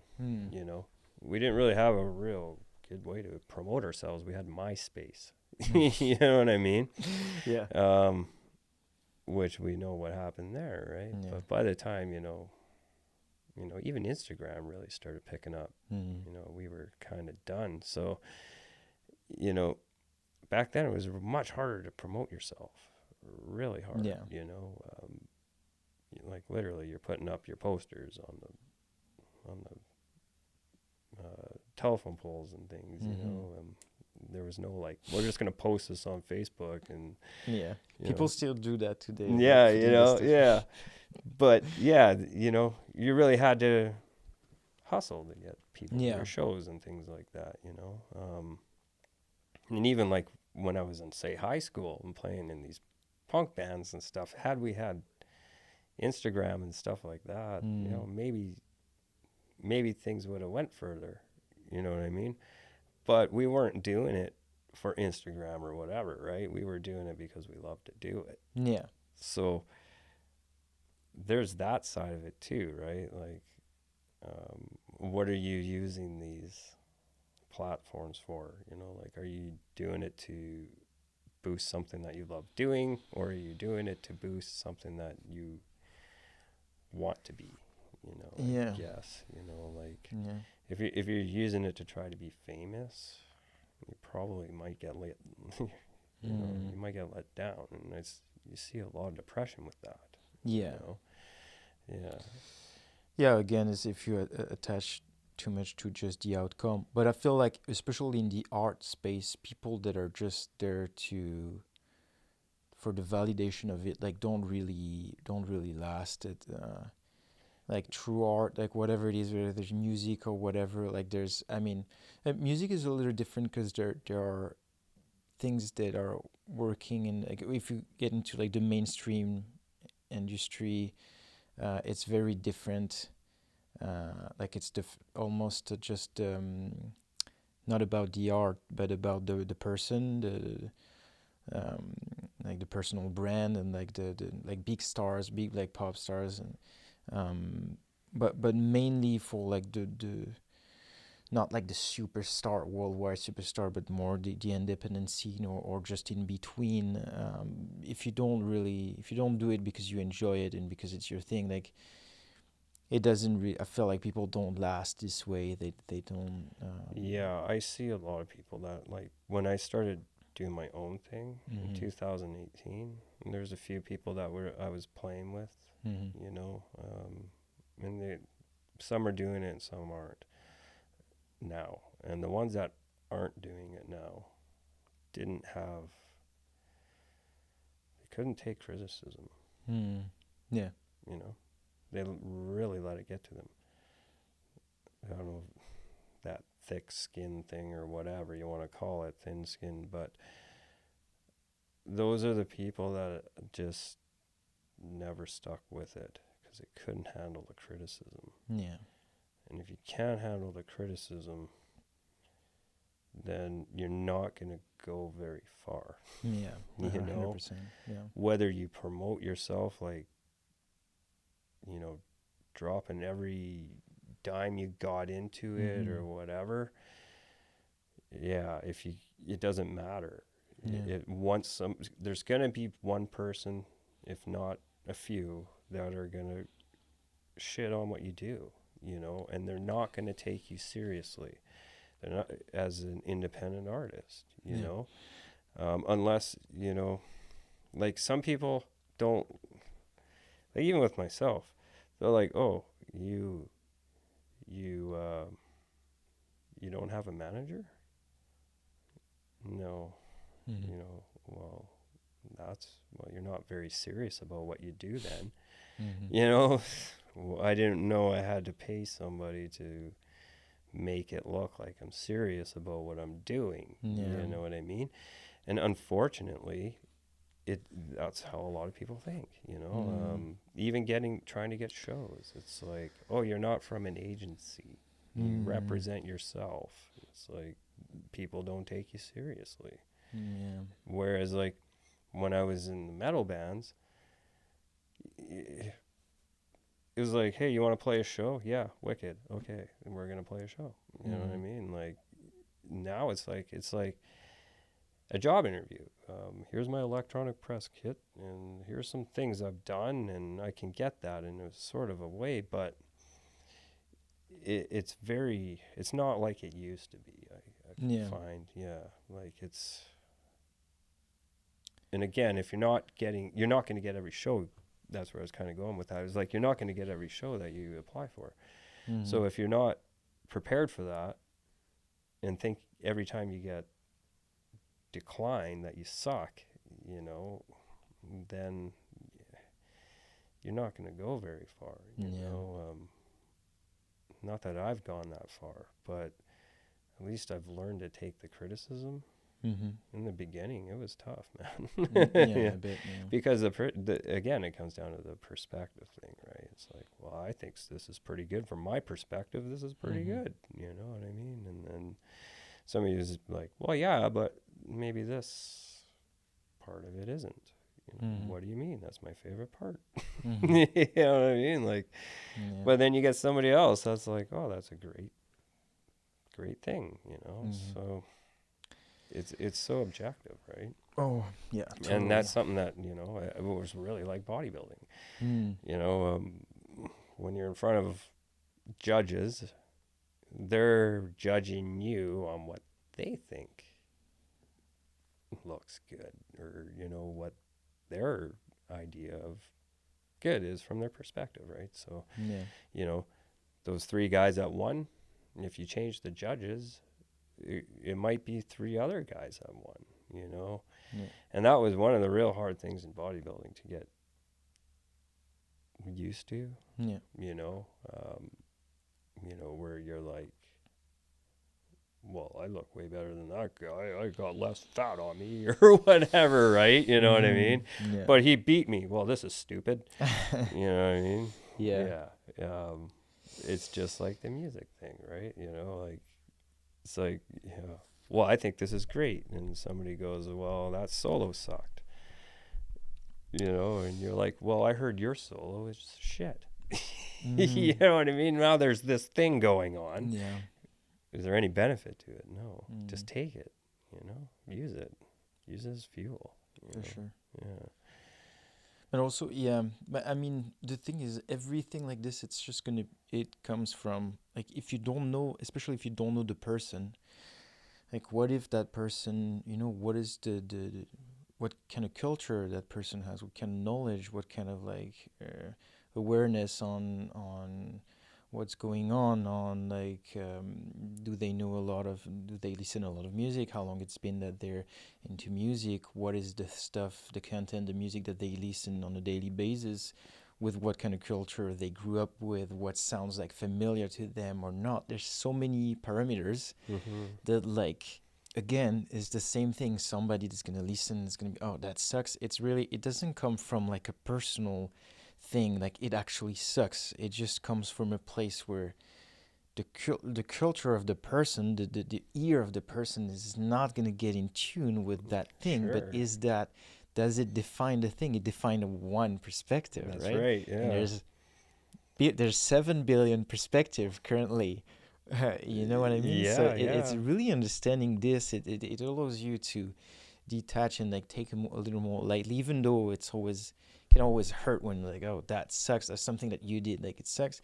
But really understanding that, you know, it's not always, it can't be, it's not personal, and it's not always relevant. It's actually, I think it's rarely relevant. It's an opinion that is out there from a unique experience, but that's what it is. Absolutely, yeah. Nothing more than that. Yeah, and maybe something about it is just you know, they don't associate themselves with or whatever, right? You know. Yeah. I mean, I'm not huge into ska, right? So, but a lot of people are, and they think it's great. To me, it would drive me nuts. But you know, that's an example. You know. You know, yeah, totally. But yeah, to other people, they love it, right?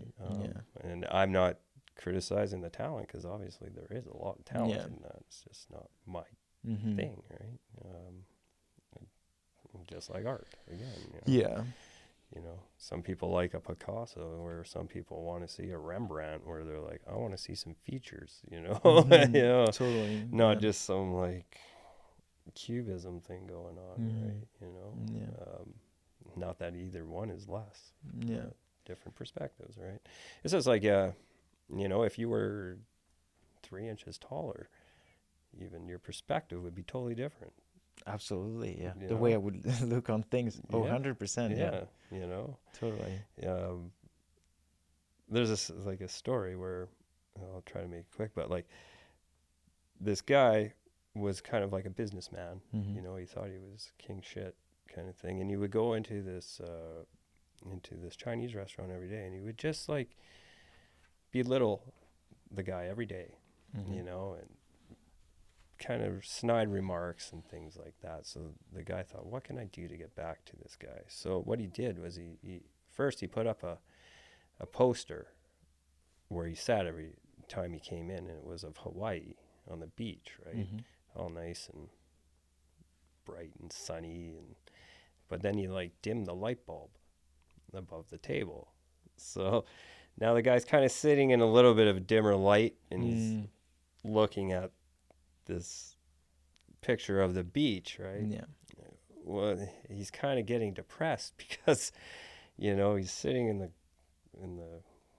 dark a bit, and he's staring off into this beach, you know, where he would probably love to be, you know, change his perspective of things.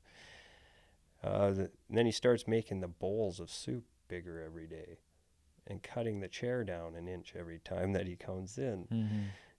So now he feels like he's smaller, and the light keeps getting dimmer, and there's more pictures up of beautiful places and things, right? And finally the guy just can't take it anymore. He's so depressed, you know.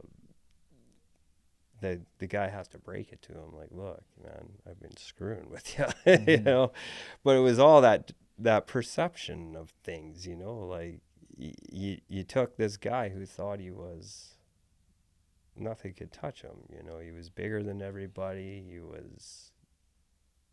had money, had this, you know what I mean? But you start breaking this guy down a bit, you know, changing his perception, and it brought him down to a relative level. You know what I mean? I thought it was kind of a neat thing. You know, I can see that. You know. Yeah. You know, just like when you were a kid, everything was huge. You know what I mean? Like, there was this much snow. It was actually maybe this much. Yeah. You know. Yeah. Yeah, and how you perceive things, like everybody perceives things differently, right? It's absolutely, yeah. This is why it's like the external judgment and like everything, and especially on the internet, like somebody that's gonna take the time to literally just put out an unproductive, just free negative comment. It cannot come from a place of somebody that is like good within himself, secure, somebody that's in a good position. It comes from a bad place. So like it's almost like first off, like don't get, you know, I mean it's easy to say, but like it's almost like you can't get upset, because it's almost like you have to develop like empathy for like, holy shit, like how miserable you need to be to just like take your time to try to bring down somebody else that you don't even know. Yeah. You know, it's just like it can't cross the mind of somebody that is in a good position. You're gonna see something you don't like, you're gonna move on. But if you take your time to stop and say, hey, like this is like, and try to bring down, it comes from jealousy. Comes from insecurity, comes from, you can just like be fucking miserable like mentally, and that you need to bring down other people. Yeah.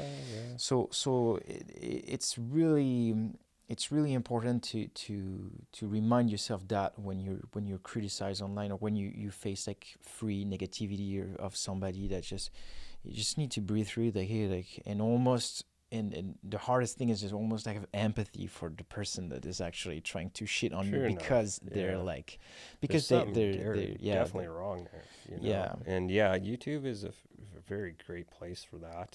Yeah. You know, like it's, Yeah, 100%. You want to get shit on, throw up a video, man. I have to say, social media, generally speaking. Yeah, you know, Instagram somewhat. Not so much anymore, but I'd say a few years ago, it was a bit of a rougher place to be, I guess. I started my Instagram was when I was doing bodybuilding mostly. So, you got a lot of criticism on that. Once I started, you know, it was a long time since I've actually put anything bodybuilding related on there. But once I started doing the music thing, then it was like, oh, I'm going to go through this again, you know. But whatever, you know, some of it hurt, some of it not so much. Some of it obviously came from a place of, like you say, insecurity and jealousy, I suppose. Not that why, I don't know. You know what I mean? Like, but yeah, the YouTube, you put something on YouTube, you got to be kind of prepared to face a little bit of something, you know. Although, you know, like, I've met a lot of great people on there too. So, 100%. Yeah. You got to take the good with the bad, you know. And again, it's like, life is pretty short to take some of that shit seriously. Oh, yeah. You know? 100%. Yeah. And if you dwell on it, you probably never do anything again, you know, because that's going to bleed into your other activities. Yeah. And that is what I found, like, especially when that song started lighting up, I really got addicted to watching the numbers. You know what I mean? And now, I mean, it's still getting played, but it's not like it was when it first came out, obviously, right? And it was kind of like, oh, well, that's what a downer, right? Like the dopamine is like not firing off like it was, right? Yeah. And yeah, you get wrapped up in the numbers of things. And I'm kind of a math guy, so I really, numbers are something I really pay a lot of attention to, just habitually. So it can really mess with your mind. And I can't even imagine to be somebody that's actually really famous, you know, to go through those roller coasters of my song is hit, and now it's like 2 weeks later it's number 50, and now it's in 100 or whatever. It doesn't make it any less of a great song. Yeah. You know, it just, for whatever reason, trends moved on. You'll still have people playing it or whatever, but it's not going to be hitting, say, like it was. Well, now it's like, what do I do now? Yeah. I got to make another one. You know what I mean? And that can be pretty stressful. Oh, yeah, 100%. You know? Even with the, watching your Spotify numbers or whatever, right? Like, if you get wrapped up in that too much,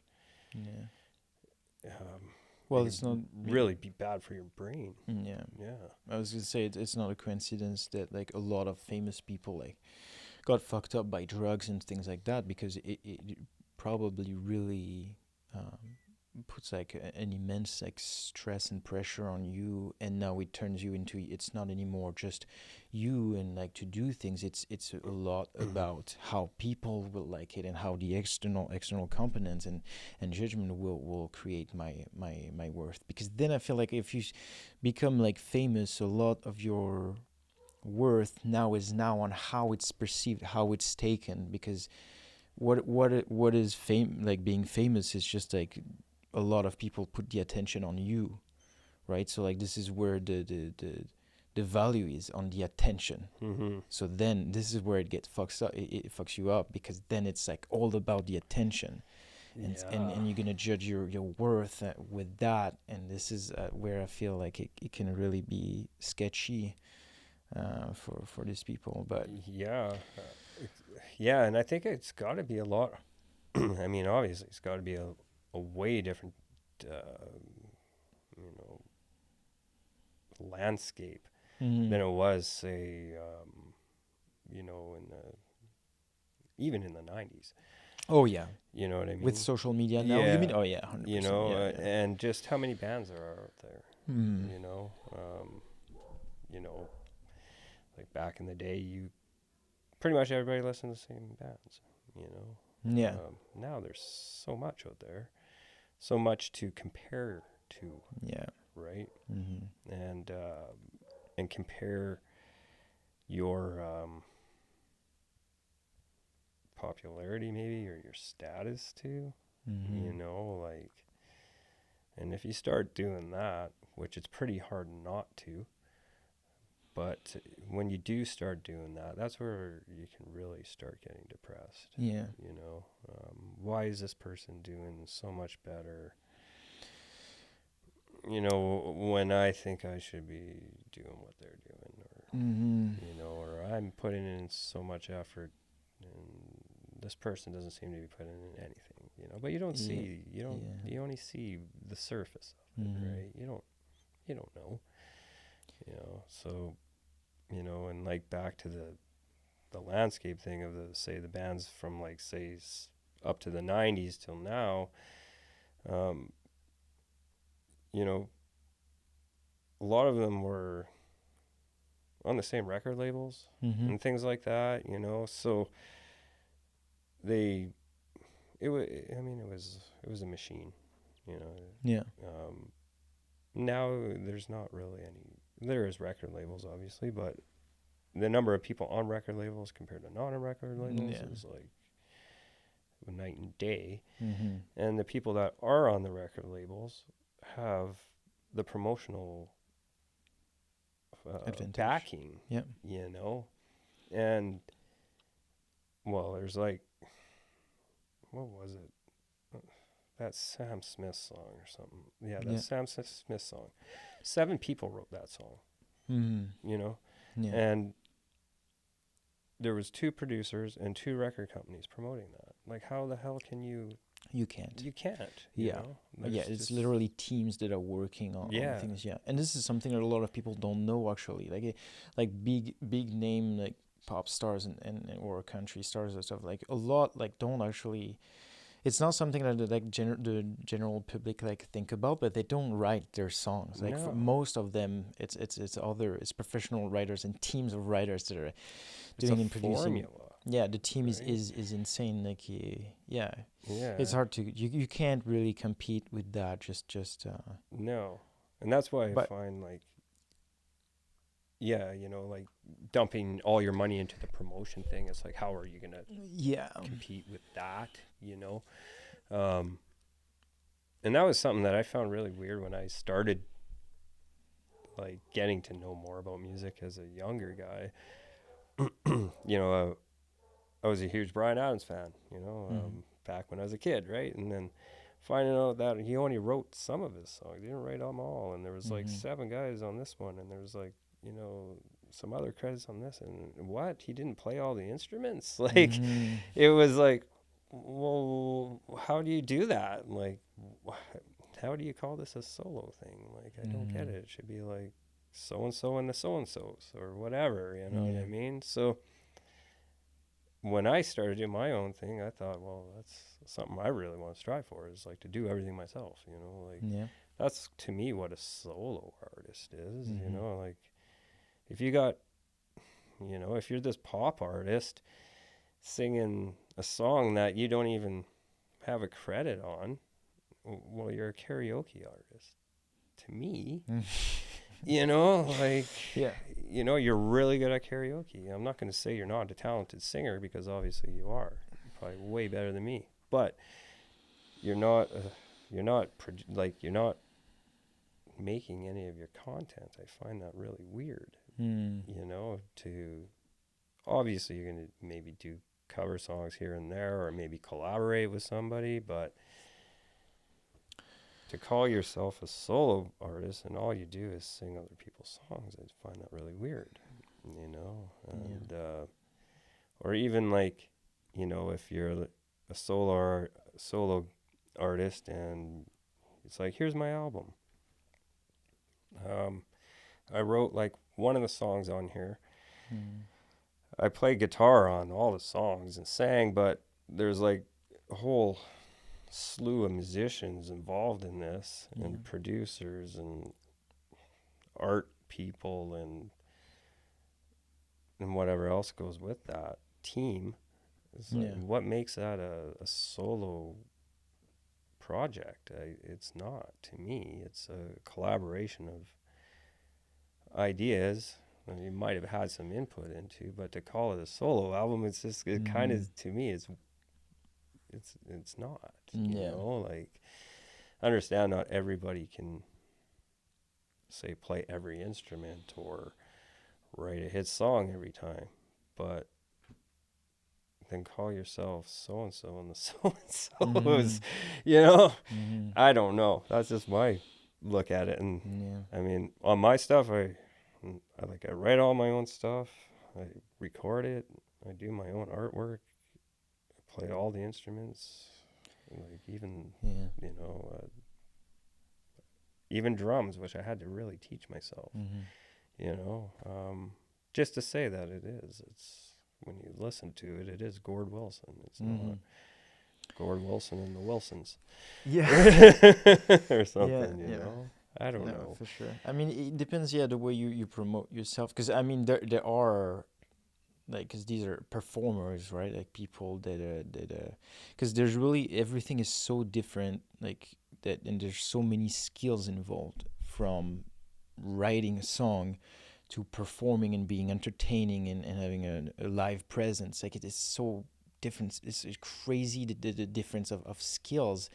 That like it's so rare to be able to do everything. It's like it's normal that there are like multiple people to do these things, but now it's sure that like when you label yourself a complete solo artist, it can be kind of weird. But I understand that like there are teams behind songs, because it's and music, generally speaking, it's but it's a very different, right? Like writing everything, doing everything yourself, or having a group dynamic. It's a very different experience. It is, yeah. I mean, obviously, the more people you have involved in the project, the better it may do. Or the harder also it can be. Because, yeah, well, true enough, yeah. I mean, promotion-wise, it's like, you know, say if you're in a band, right, it's like, oh, yeah, you know, you got 4 guys at minimum or something. It's like, this guy's going to, everybody's going to promote it, you know, so you got 4 people promoting it. It's going to do better than just me, my own, putting it up on Instagram, right? You know what I mean? Yeah. And creating the music, I was more seeing it. That's more challenging the more you are. Yeah. And like, I don't look down on anybody that does it that way, you know. I find it kind of weird. I don't know. Like, I can understand when you play live, you're going to want to have a band behind you or something like that to recreate what you did on the CD or the recording. But like, you know, you look at Prince, you know what I mean? There's a guy that did it all, you know, and then when he went out on the road, he had a band, you know. I always found him very inspirational because there was a guy that, he wrote his own stuff and stuff for a lot of people.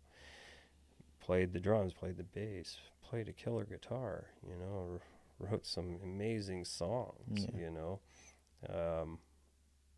He was a pretty big influence, you know, as well as, I mean, guys like... But these are geniuses. Like, it's not, there's not a lot of people able to... No. And I guess, you know, there's guys like, say, like Neil Young, too. Like, you know, you look at, you know, he was a huge influence on my music just because of the things that he did, you know, like music-wise. He really was a visionary, you know. And there was another guy that kind of went through the genres and wasn't pigeonholing himself, you know. But when he did, you know, Neil Young, he was Neil Young. When he did Neil Young and Crazy Horse, you know, and then there was, you know, Crosby, Stills and Nash and Young, you know, like at least I found with him, you know, there's a guy that like wasn't afraid to put a band behind him and call them something, you know what I mean? And you looked at, say, even bands from like even the 50s and stuff like that, you know, it'd be like, you know, Buddy Holly and the Crickets, right? You know what I mean? It wasn't Buddy Holly, it was Buddy Holly and the Crickets. I mean, they were good too, right? You know, if you have a band, I think you should give them some credit. Oh no, 100%. Yeah. But this is just a marketing thing, I think, you know. And also, it's not necessarily, I think, just the artist's fault. It's probably the team that promotes, like, the label. Sure. They want, like, that big name at the top, and the rest we don't really matter because that's the name that's, like, that's going to catch the attention and things. So I don't feel like it would be all the time the fault of the artist to, like, not, you know, mention or be seen as just one person. And because there's all type of artists, but I feel like it's more of a marketing thing. It's like easier just to have like a big name and not necessarily have like old. Oh sure, I mean the more pop here too. You get, right? You know, and even I guess some of this new country kind of stuff, you know, is maybe more based around. The newer country is almost being promoted like pop music now, right? You know, where, you know, our grandparents' country music was a lot different, you know, and promoted a lot different too, right? No, for sure. Yeah. And I guess that's, you know, back then it was a lot more solo artists too. But yeah, I guess, I mean, you're under contract or something too. It's maybe you don't have a whole lot to say. Yeah, no, for sure. Yeah, it kind of is what it is, right? But um, it's kind of like you kind of have to play with the with how it's rolling right now. I feel, um, because, but it comes down to what do you want to do with it. I feel like, and how far it comes back to how far do you want to push it, and how and what do you want to do with it. Yeah.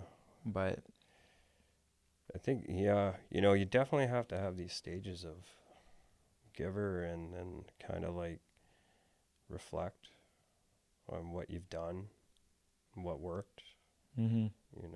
where maybe you wasted some time perhaps, where you could have did things better and then go again, you know, and maybe like, 10-month chunks or something, just so it doesn't get away from you so far, Mm-hmm. um, and then give yourself a little bit of a break, you know, which I'm not very good at. Mm-hmm. So the guilt usually gets to me. Like I'm not making anything. I'm not Yeah. not producing anything. I'm just freewheeling here. But then when you come back, I mean, it's a lot like training, as Mm-hmm. like you go hard, say for 12 weeks, and you're pretty beat by the end of that. Yeah. You need to take a couple weeks and heal and Yeah. redirect what's my next goal, and that's another thing too I find is like if you're not setting goals for yourself, even as little as they are Yeah. or as big as they are, it's hard to know where you're headed, Yeah. and then you're just kind of meandering a little bit, Mm-hmm. and then another thing I guess is like to have the confidence to set that goal and have the confidence that you're not gonna fall apart if you don't make it, Yeah. you know? Yeah, exactly. And sometimes putting, that goal or that timeline on yourself can be a good push. Can also really maybe make you cut some corners or, Mm. you know what I mean? Yeah.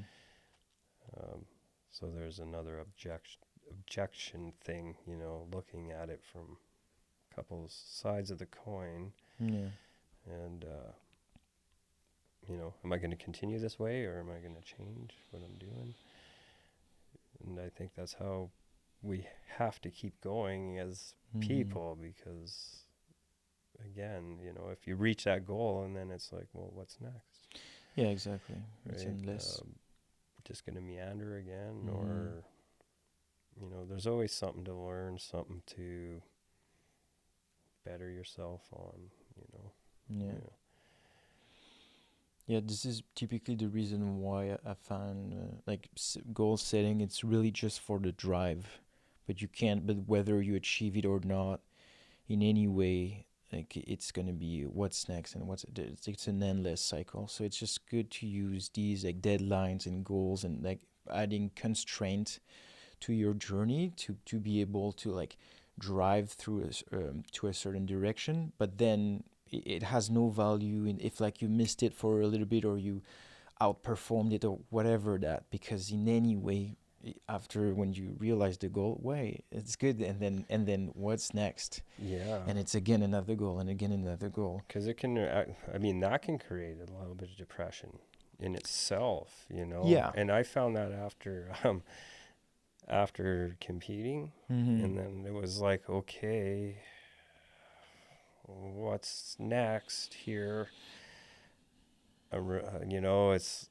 I'm just freewheeling. I'm getting really depressed. Like I have no direction. Because it's not like you can just jump into another competition. You know what I mean? Like it's pretty hard on your body. Some people do it, but I don't think they last very long in the sport. but yeah, you know, and again, it's like, oh, you associate yourself with this part of your life, you know, and you got to put it on hold for a bit. It's like, where am I? What am I doing? Who am I? Yeah, 100%. Yeah. Yeah, you know, I guess it's being a little bit careful, but yeah, Yeah. you know. The who am I question is very interesting. Yeah. I've found, because it's, you know, like most people, you would ask them, who am I? Like, people would roll their eyes like, oh.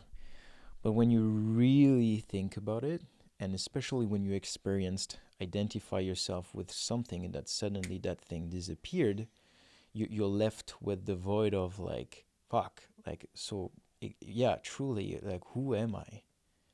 Because I thought I was this, and this is not anymore, but I'm still here, I'm still breathing, I still exist. So who the hell am I? Yeah, man. It's a real question, and it's extremely valuable to face it and to ask yourself that question, because it makes you realize that you're not the things, these small roles, these temporary roles you're associating, you're identifying yourself with. You're not that. No. You're something else. Yeah, you know, and if you associate yourself with your job, or the car you drive, or the house you live in, or you know, even the clothes you wear, you know, all that shit could be gone in like tomorrow, and then what do you got? Yeah. You got who you are, so you better figure out who you are. You know what I mean? Like, you know, like my dad, when he was kind of like starting to lose his mind there a bit, you know, you could see it in him, like, holy shit, I don't know where I am, you know? And you'd be like, Dad, you don't know where you are? And he's like, no.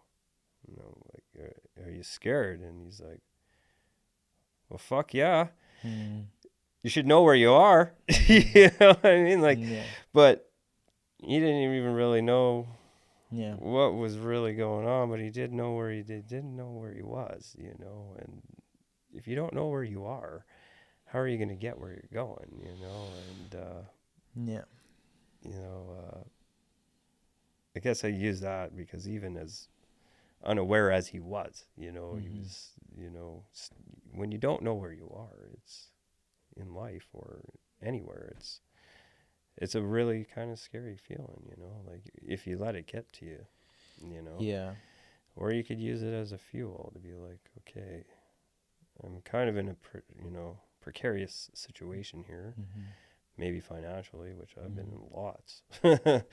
You know, how am I going to pull a rabbit out of a hat here? Or, you know, what am I going to bend myself into to pull this one off? And if you can't do that, then I think, you know, that's one of the parts of knowing who you are. Yeah. Where you can go and how you can get back. Yes, if that makes any sense. No, totally. You have to go through deconstructing, like, your ego, generally speaking, and embracing the discomfort of it, because the thing is, like, our brain just like loves what's familiar, and we're just what's going to be comfortable is like getting into the same thing, and so we're caught into cycles and we're going to build emotional attachment to these things, and so when you're attached to that job, and you're attached to that image of you, that you were, like you said, have that car, these clothes, and or doing that things, this is just like, it's just because it's just discomfort, realizing that you're not that, and letting go and embracing something else. It's just going through in the unknown, in the discomfort. That's all it is. Like literally. And so if you can't do that, but the problem is like you went through and stuff that I can relate as well. It's you can't, life put you through this, and then you have to, it's kind of like forced for the people with who it happens. It's kind of like you're put in a situation where you have no other solution than to like embrace the new flow in which your life is going, right? So yeah, you know, and it's more or less painful depending on how much ego and attachment you have to the situation. That's sure. The thing. Yeah, for sure. Yeah. You know, I think tragedy really puts your life into perspective. Yeah. And a lot of people don't experience any tragedy in their life other than maybe their family dog dying or their cat or something, you know, grandma dying. But when you experience real tragedy and something really suddenly tragic, it really changes your whole world and how you deal with things and people. Yeah. And, you know, like with my mom, she had a stroke, and it was the most severe stroke that the hospital had ever seen. They actually flew people in from Victoria. They wanted to study my mom in a coma, so they could learn from her, right? And I was like, well, no. You know, and then, you know, these people are like, well, you know how many people it could help. And so, you know, me and my sister discussed it, and it was like, well, okay, maybe, you know, other people won't go through what we're going through, you know. Would have never, ever thought of myself in that situation before, you know what I mean? Made me kind of a real more softer of a person, you know, and starting to look at things from other people's point of view than just my own. Ultimately, I mean, she ended up passing, and it was a really hard time because, one, we weren't able to say anything to her because she had the stroke and she was gone, right? And that tragedy carried over into, or kind of tied in with what happened with my heart attack, because she was in the room that I had when I was in my heart attack. Oh, really? Yeah. She was in the same room, like, you know, this is where my bed was, everything, you know. It just brought everything back, you know. So now I'm trying to deal with just my mom and my sister, and try not to freak out about this trauma that I was in this room, you know. It's kind of strange, you know. Like, I never would have ever associated those two things together. Got really angry, you know. I went through this anger period through that, so angry. Then the roles flipped. I was so exhausted with the anger and all that I just became really just more kind, I felt, you know, and not such a hard ass. And she went the other way. You know, she really, now she was the one who was angry, you know. And again, it's just maybe the way that we lived our lives or whatever, you know, but still coming from the same place. It's kind of odd, you know. But in the end now, I'd say that both of us have come out of it as way more understanding people, you know. And unfortunately, some people, well, I mean, not unfortunately, but like, people don't experience tragedy usually until maybe in their 40s or something like that, right? So you don't know how to deal with it. You know? You're an adult and you're supposed to act like one, but you just don't. Yeah, of course. You know, a lot of that just goes by the wayside. You know, and then you got to pick it up and be like, holy moly, you know, who needs help here? You know, and then you start looking at people too, like, you know, even in like the grocery line or something, right? It's like, oh, that person kind of seems sad, you know, or you know, what's going on in their world? You know, maybe it's not very good, you know. Maybe I'm not the center of this universe. You know. Yeah, it makes you step back a little bit and not wanting to harm more the world around you, and just like be more of a, you know, be more understanding that we're just passengers, and we're and like everybody, and like again to that same thing, you never know what people go through and things like that. And I mean, especially there's like different phases with grieving, right? And everybody go through different things.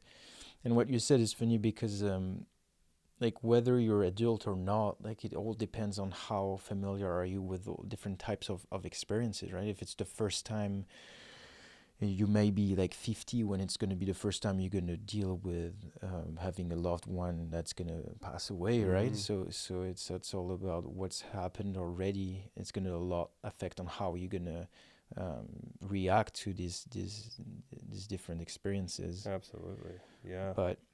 But you, in your experience, it's good that it made you found that it made you more like, maybe more not necessarily kind, but have more empathy for sure for people that yeah, because that can be the opposite too. There are people who got hurt and will hurt, and there are people who got hurt and gonna heal, and then to try not to at least harm and hurt the people around you. Well, I definitely went through that with, you know, when I had the heart attack. I was so angry. I mean, it was like, well, you don't know. Yeah. You don't know what I just went through.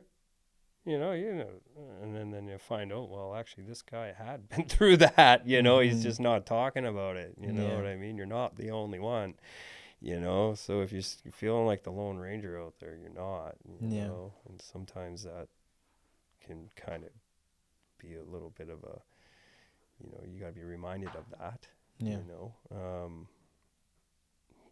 Else it could eat you, you know, and just become, like, my dad, he was like, he actually grabbed me first time ever. He's like, you got to snap out of this, dude. Like, you know, who the hell are you? You know, like, it's like, holy moly, okay. You know, I can step back. I got some anger going on here. What do I do with it? You know, redirect it other places, positive. And then, when that kind of went through with my mom and the anger again built up, it was like, okay, I gotta reel this in, and then, you know, try and at least be there for my sister, you know. Now she's having problems, so let's take the tension off yourself, you know. Because it's like a wave, right? It's like that little ripple just keeps on going. Eventually it stops, but it moves a lot of things along the way, you know. The thing I wanted to ask is what helped you, if anything, like you found, like what things helped you like mentally to go through every time? Like, is it just like time, or did you like mentally, did you have like some kind of things you were doing? How were you? You know, to get over the grief, you mean? Yeah. Well, I mean, you never really get over it, but you just like learn to live. But there's how, in your experience, you know, had pretty good support system for one. You know, my little sister, and my brother, after my heart attack, I only met my brother like 10 years ago. I didn't even know about him. Oh, really? Yeah. And he's 5 years older than me. So when I went to go out to my brother's place, it was like a whole new, like, we really didn't know each other, you know what I mean? But he's the most kindest, empathetic person I know. And he showed me that it was okay to be that way. 'Cause I was brought up like you didn't show your feelings. If you did, you got beat up.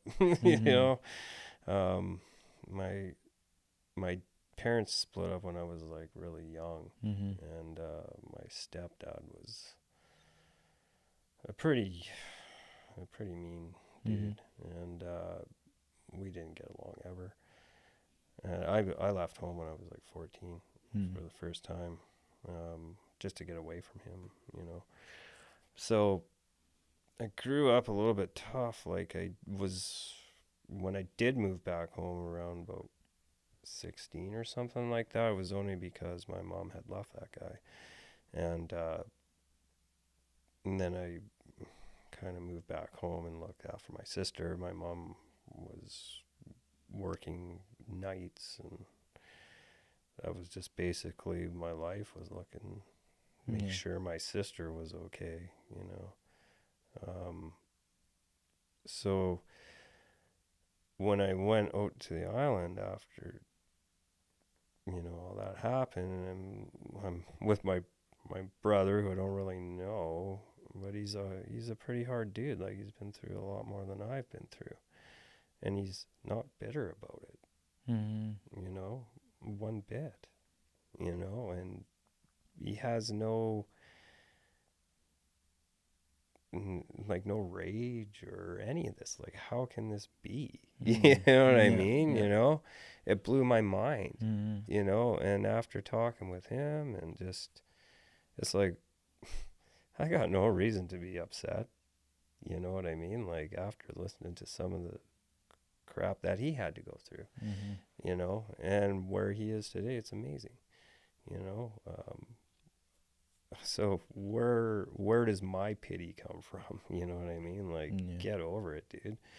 You know, if anything, learn something from this guy and spread it around, you know. And my uncle and aunt were another huge bring me back to reality.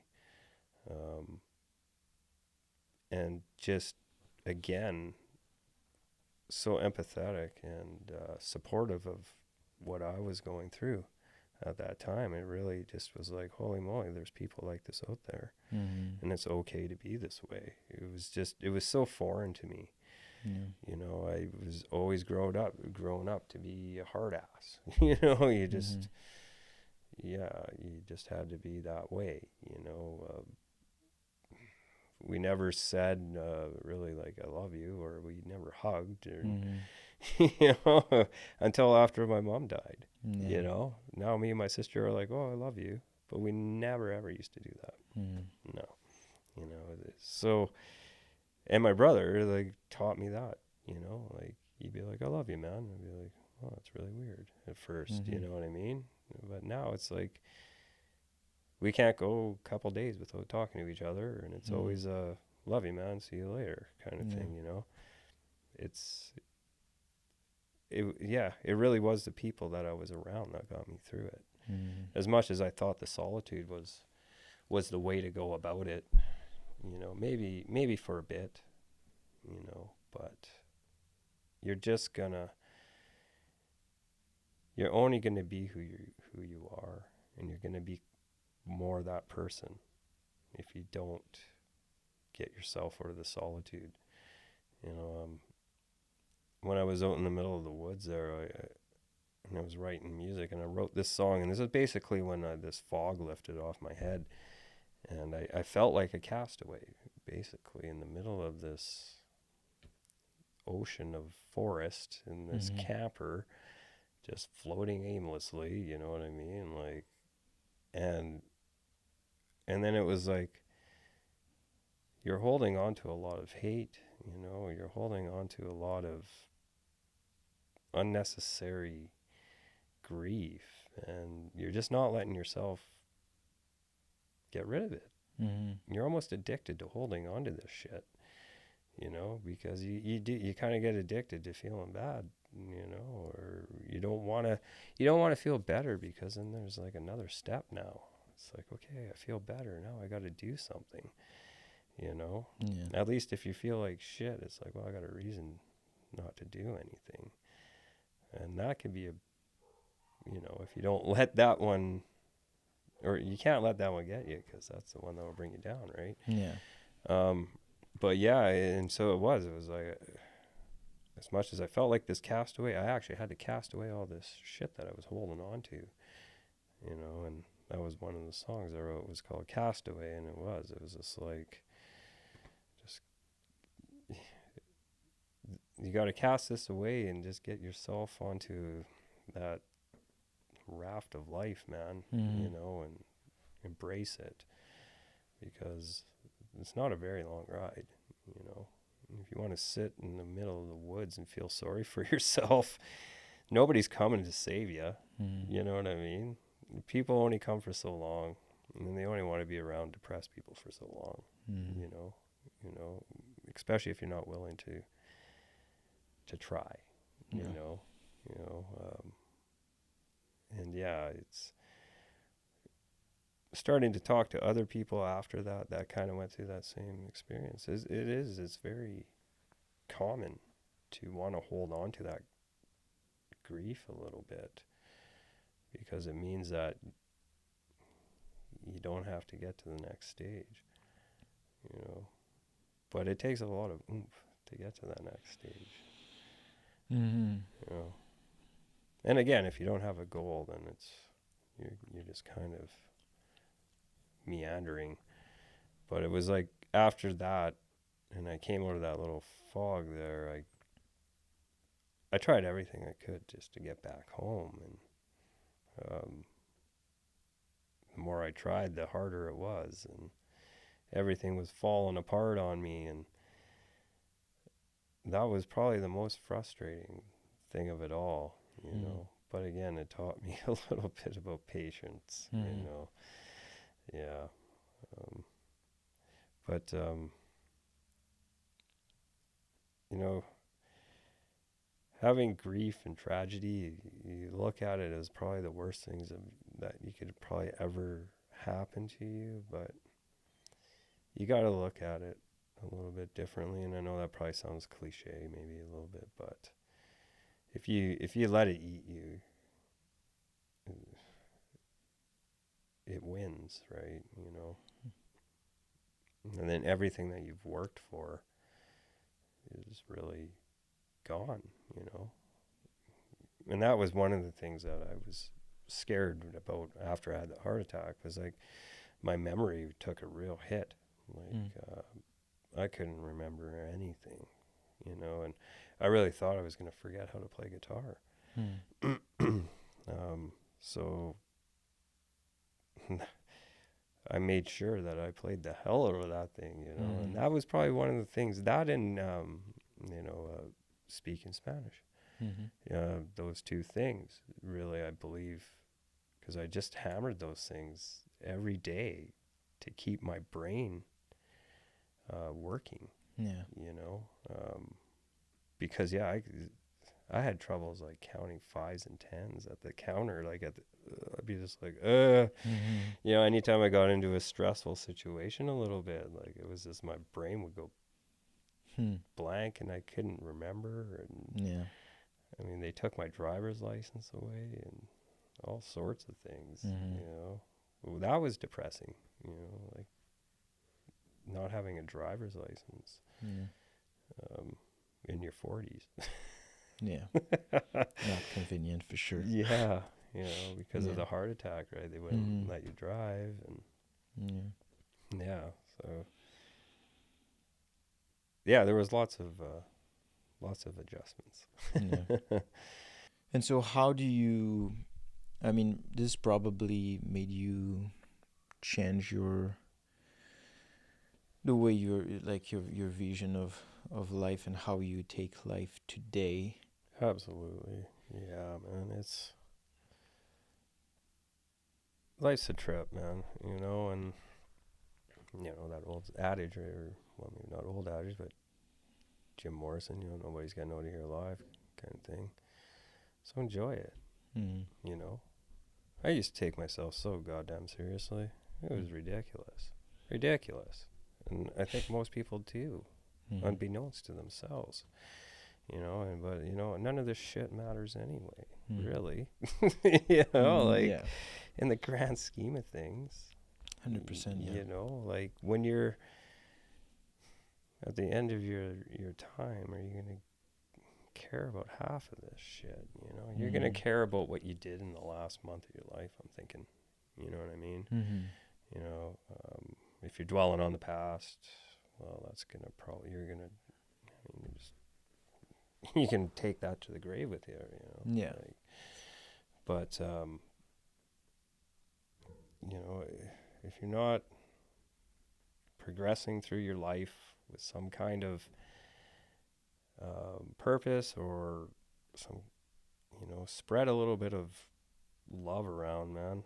Like, I can't even believe I'm saying that, because 5 years ago I would not have said anything like that. You know what I mean? Because it just was not in my thoughts at all. It's like, I'm having a hard time. Why aren't you? You know what I mean? You should be too, because I'm busting my ass. You should be busting your ass too. And, and why are you so much ahead and I'm so far behind, And, but again, that whole throw your world in a whirlwind, you know what I mean? And nothing makes sense. Then you got a whole new beginning, And then you really do. You see what's important in your life and who's important and who's stuck around through all that, and death, like in a family or whatever, it really brings out the worst in people. I lost a lot of family members through the death of my mom. And the people that I'll never talk to again, that are my family, because they thought there was something to get, you know what I mean? Or it just, people come out of the woodwork. It's just amazing,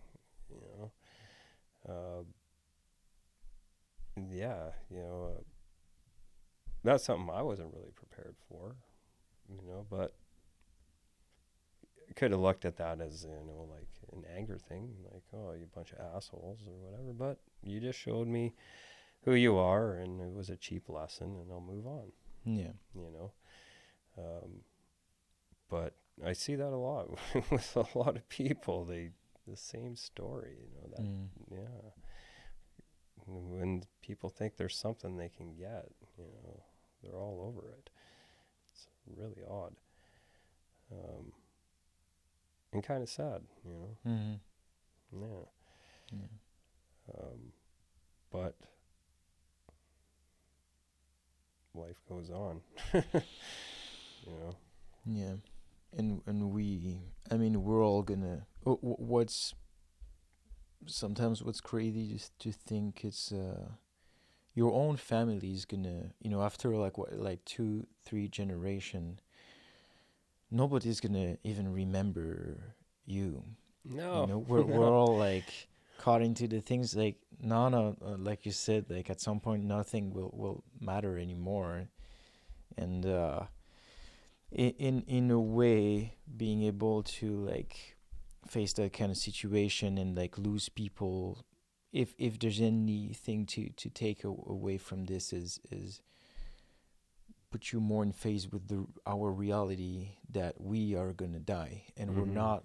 Most people live their life as if they have a crazy amount of time as never, and we assume tomorrow, we assume the next day and things, but no, there's everything you have is just here and now, and that is it, and you can't take anything for granted. And we need to it's not only accepting, it's just remember it. And like you were saying the Stoics, and there's a memento mori, which is one of the line of that comes from there too, which is remember you're gonna die. It's like the pillar, it's the main thing. Like live your life remembering that it's gonna end for everybody, and you don't know when. That's the thing. You don't know the time you have. Like you never know. Yeah, it's like saying, "Well, I'll see you after work." Yeah. Well. Yeah. You may. You know. Yeah. It's important to.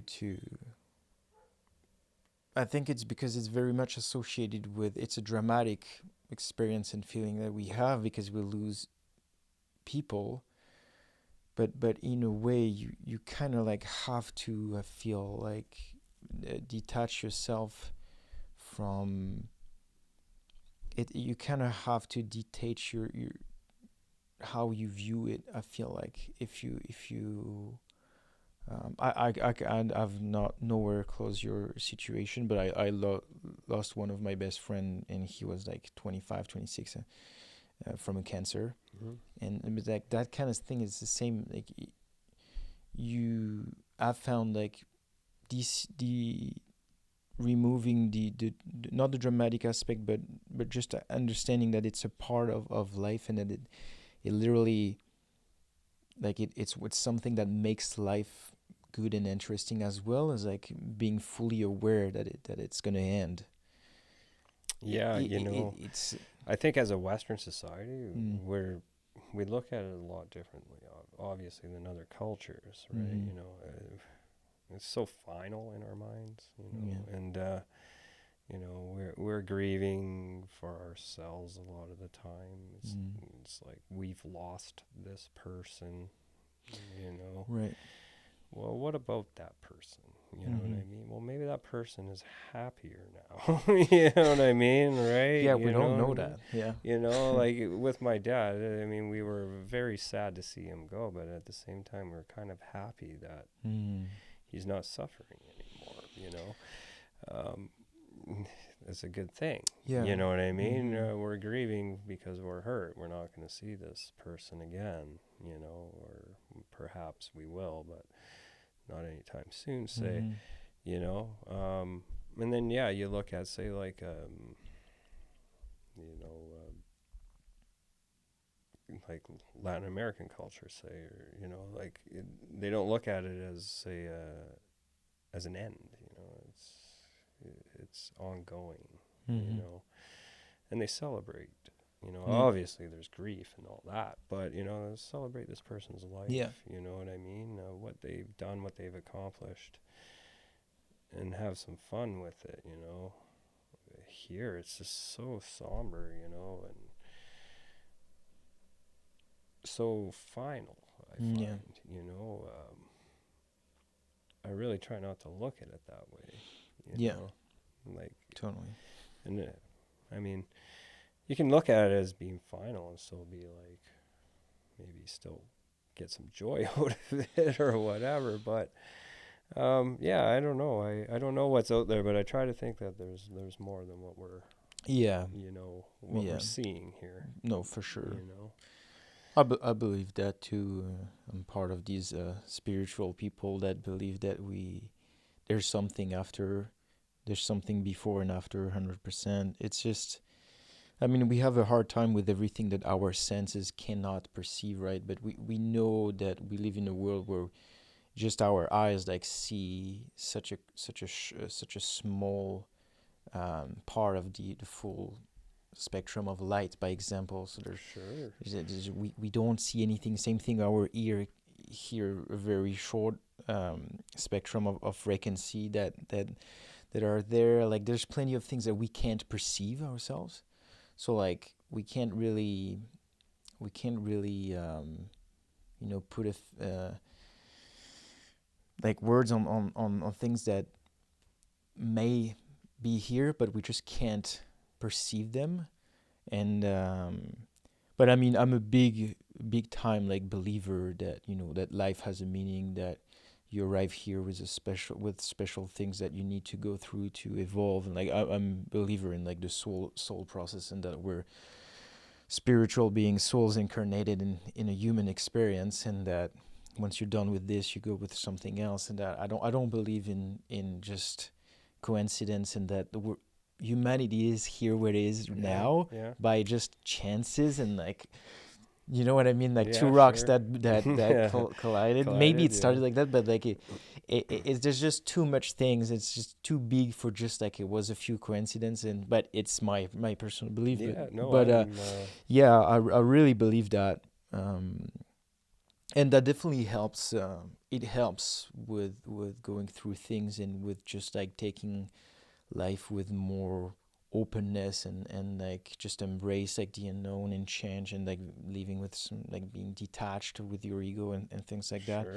It definitely helps. So whether it is true or not, it helps a lot. With it helps me. You know. Actually, I feel that way a lot myself. You know, I would. It gives me a little bit of hope. Maybe I don't know. You know. Just to say, you know, that when you're done, you're done, and that's it. It's like, it seems not implausible, you know, obviously, but it just seems really like, oh man, what a bummer. You know what I mean? Like, you know, like I don't know what's going on up there, if we're just all floating around or what the heck, but I have this hope, you know, that maybe I may see some of my loved ones and friends one day, you know, and if that makes me naive, then whatever, you know what I mean? I'm not a hugely religious person by any means, but I do hope there is more out there, and I don't think that, like you say, I don't think this is all by coincidence, you know? Yeah. Because it'd be a pretty big coincidence. It would be too big of a coincidence. And there's a big difference between there's differences between religion and spirituality, but yeah, because I mean, we're not gonna get into a religion debate right now for sure. But yeah, no, I mean, and whatever gives you hope is good, right? Like, absolutely, yeah. Like we need we need. Yeah, I mean, like, you know, I have people that I know that they go to the church, you know, they go every Sunday or whatever, and you know, that's what I mean. My dad was a pastor, and that's what gave him comfort. Actually, you know, it was really amazing, kind of. You know, maybe maybe in his own, you know, room or something, he had his like freak out moments or something. But the little that I did talk to him about it, he wasn't frightened by it, because he had his faith, you know. That's pretty neat to me. You know, it's not something I necessarily have, you know. He didn't find it till later in life, so maybe that's something I may come along. But whatever gives you that strength, you know. It's, you know, whether it's the spiritual side or the religious side, whatever, but you know, for me, I am very more spiritual than religious. Not to knock either one, but but yeah, no, I think to say that this is it, and this is, you know, whatever city you're in or whatever house you're living in, this is the end of it for you, you know. It's like, wow, that's kind of a bummer, man. You know, I do like to think that there's more out there. Yeah. I mean, there's got to be some kind of design to all this. Oh yeah, I mean, there's a lot of things, and I mean, there's a lot of like people like interviews with people that died, that like near the death experiences, and then came back. There's a lot of things around that, but yeah. I think you have to, because there's everything and anything, and like we can't really know for sure. So whatever gives you like hope and strength, that's the thing you have to go for, regardless of what actually is, because we'll never know until we get to that point, right? Really. So it's actually a disservice to you if you like live in the fear and just like haunt yourself with, oh, I'm gonna die, and like nothing's gonna. What it's gonna do is gonna like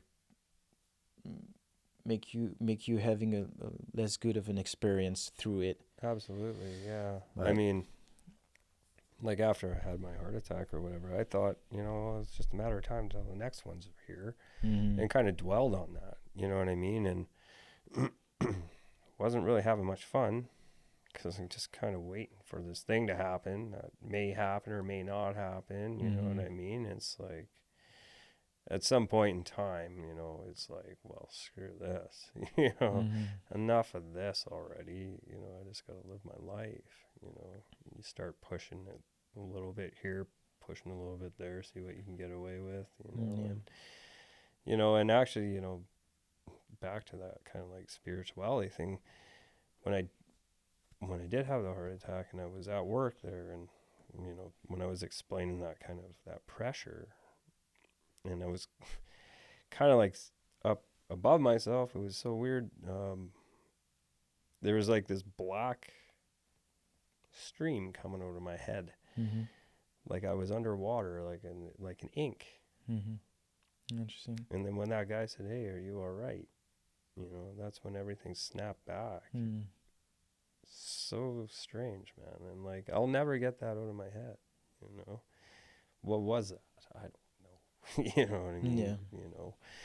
But I will never forget that. It was the strangest thing. Yeah, there was something to it. You know what I mean? Yeah, there was something definitely to it. Yeah. I can still see that it was like an aerial view of the shop I was working in. It was so odd. Yeah, I don't know. Yeah. And I could see everyone. I could see myself in this stream coming out of my head of black. But like a dye underwater, when it does that kind of spider thing. Yeah. I don't know. Interesting. Yeah, I don't know. Could be tripping out or something, but on whatever was going on in my brain at that time, right? You know what I mean? Yeah. But that's what I seen. Yeah. Yeah. That's what a lot of people are saying. Like in this experience, a lot of people are saying that they see the room from above, right? And they see what's happening and things like that. That would mean that it's like experiencing your consciousness with something else than your eyes, right? Yeah. But I don't know. Like, I know that, like, in that shop, I worked in that shop for, like, on and off for about 15 years. And I had been up in the air a few times in that shop fixing things and things. So I know what it looked like from the air, you know what I mean? And it's... was that something I was pulling out of my memory banks? Is that something that was actually happening? Yeah, I don't know, man. It's, Yeah. Too odd. Interesting. Yeah. Yeah. Well, that might be, what is it, 3 hours? Yeah. 3 hours. Good. Yeah. Shit. Everything died. This one, no, this one's good. It's just this one, the memory got out. Yeah. Well. Was that good? No, it was good. Yeah. Meandering everywhere. No, it was good. Like good stuff. Yeah. No. I think we can probably wrap this up now. Yeah, you got a pretty fulfilled story. I was gonna say fulfilled. Yeah, it's been a little bit all over the place. Try to keep it in line. It's a little hard sometimes to wrap around. Yeah. But yeah, there's still more to go. More journeys to go. For sure. Yeah. And I don't know. It's kind of odd. Like my mom, she passed when she was 65. My dad was 70. It's like, is that is at my age, Mm. you know.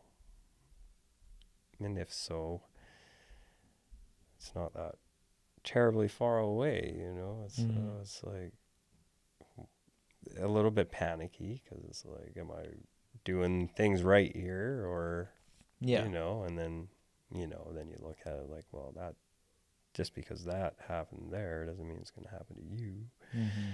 You know, but it's in the back of your mind, you know, like, especially with, my mom having the stroke, and, it's very close to kind of what happened with me. So, that's the one that scares me, I guess, the most. Mm-hmm. But again, it's like, if you get scared at every knock in the house, you know what I mean? You'll never go to sleep. So yeah. Oh, yeah. 100%. Yeah. So at some points you just got to be like, okay, I'm okay. This is all right. Mm-hmm. Yeah. Up and onward. Yeah. Yeah. Yeah. I think these are good words to end on. All right. I will shut up. Thank you very much for sharing all that. Thank you for listening.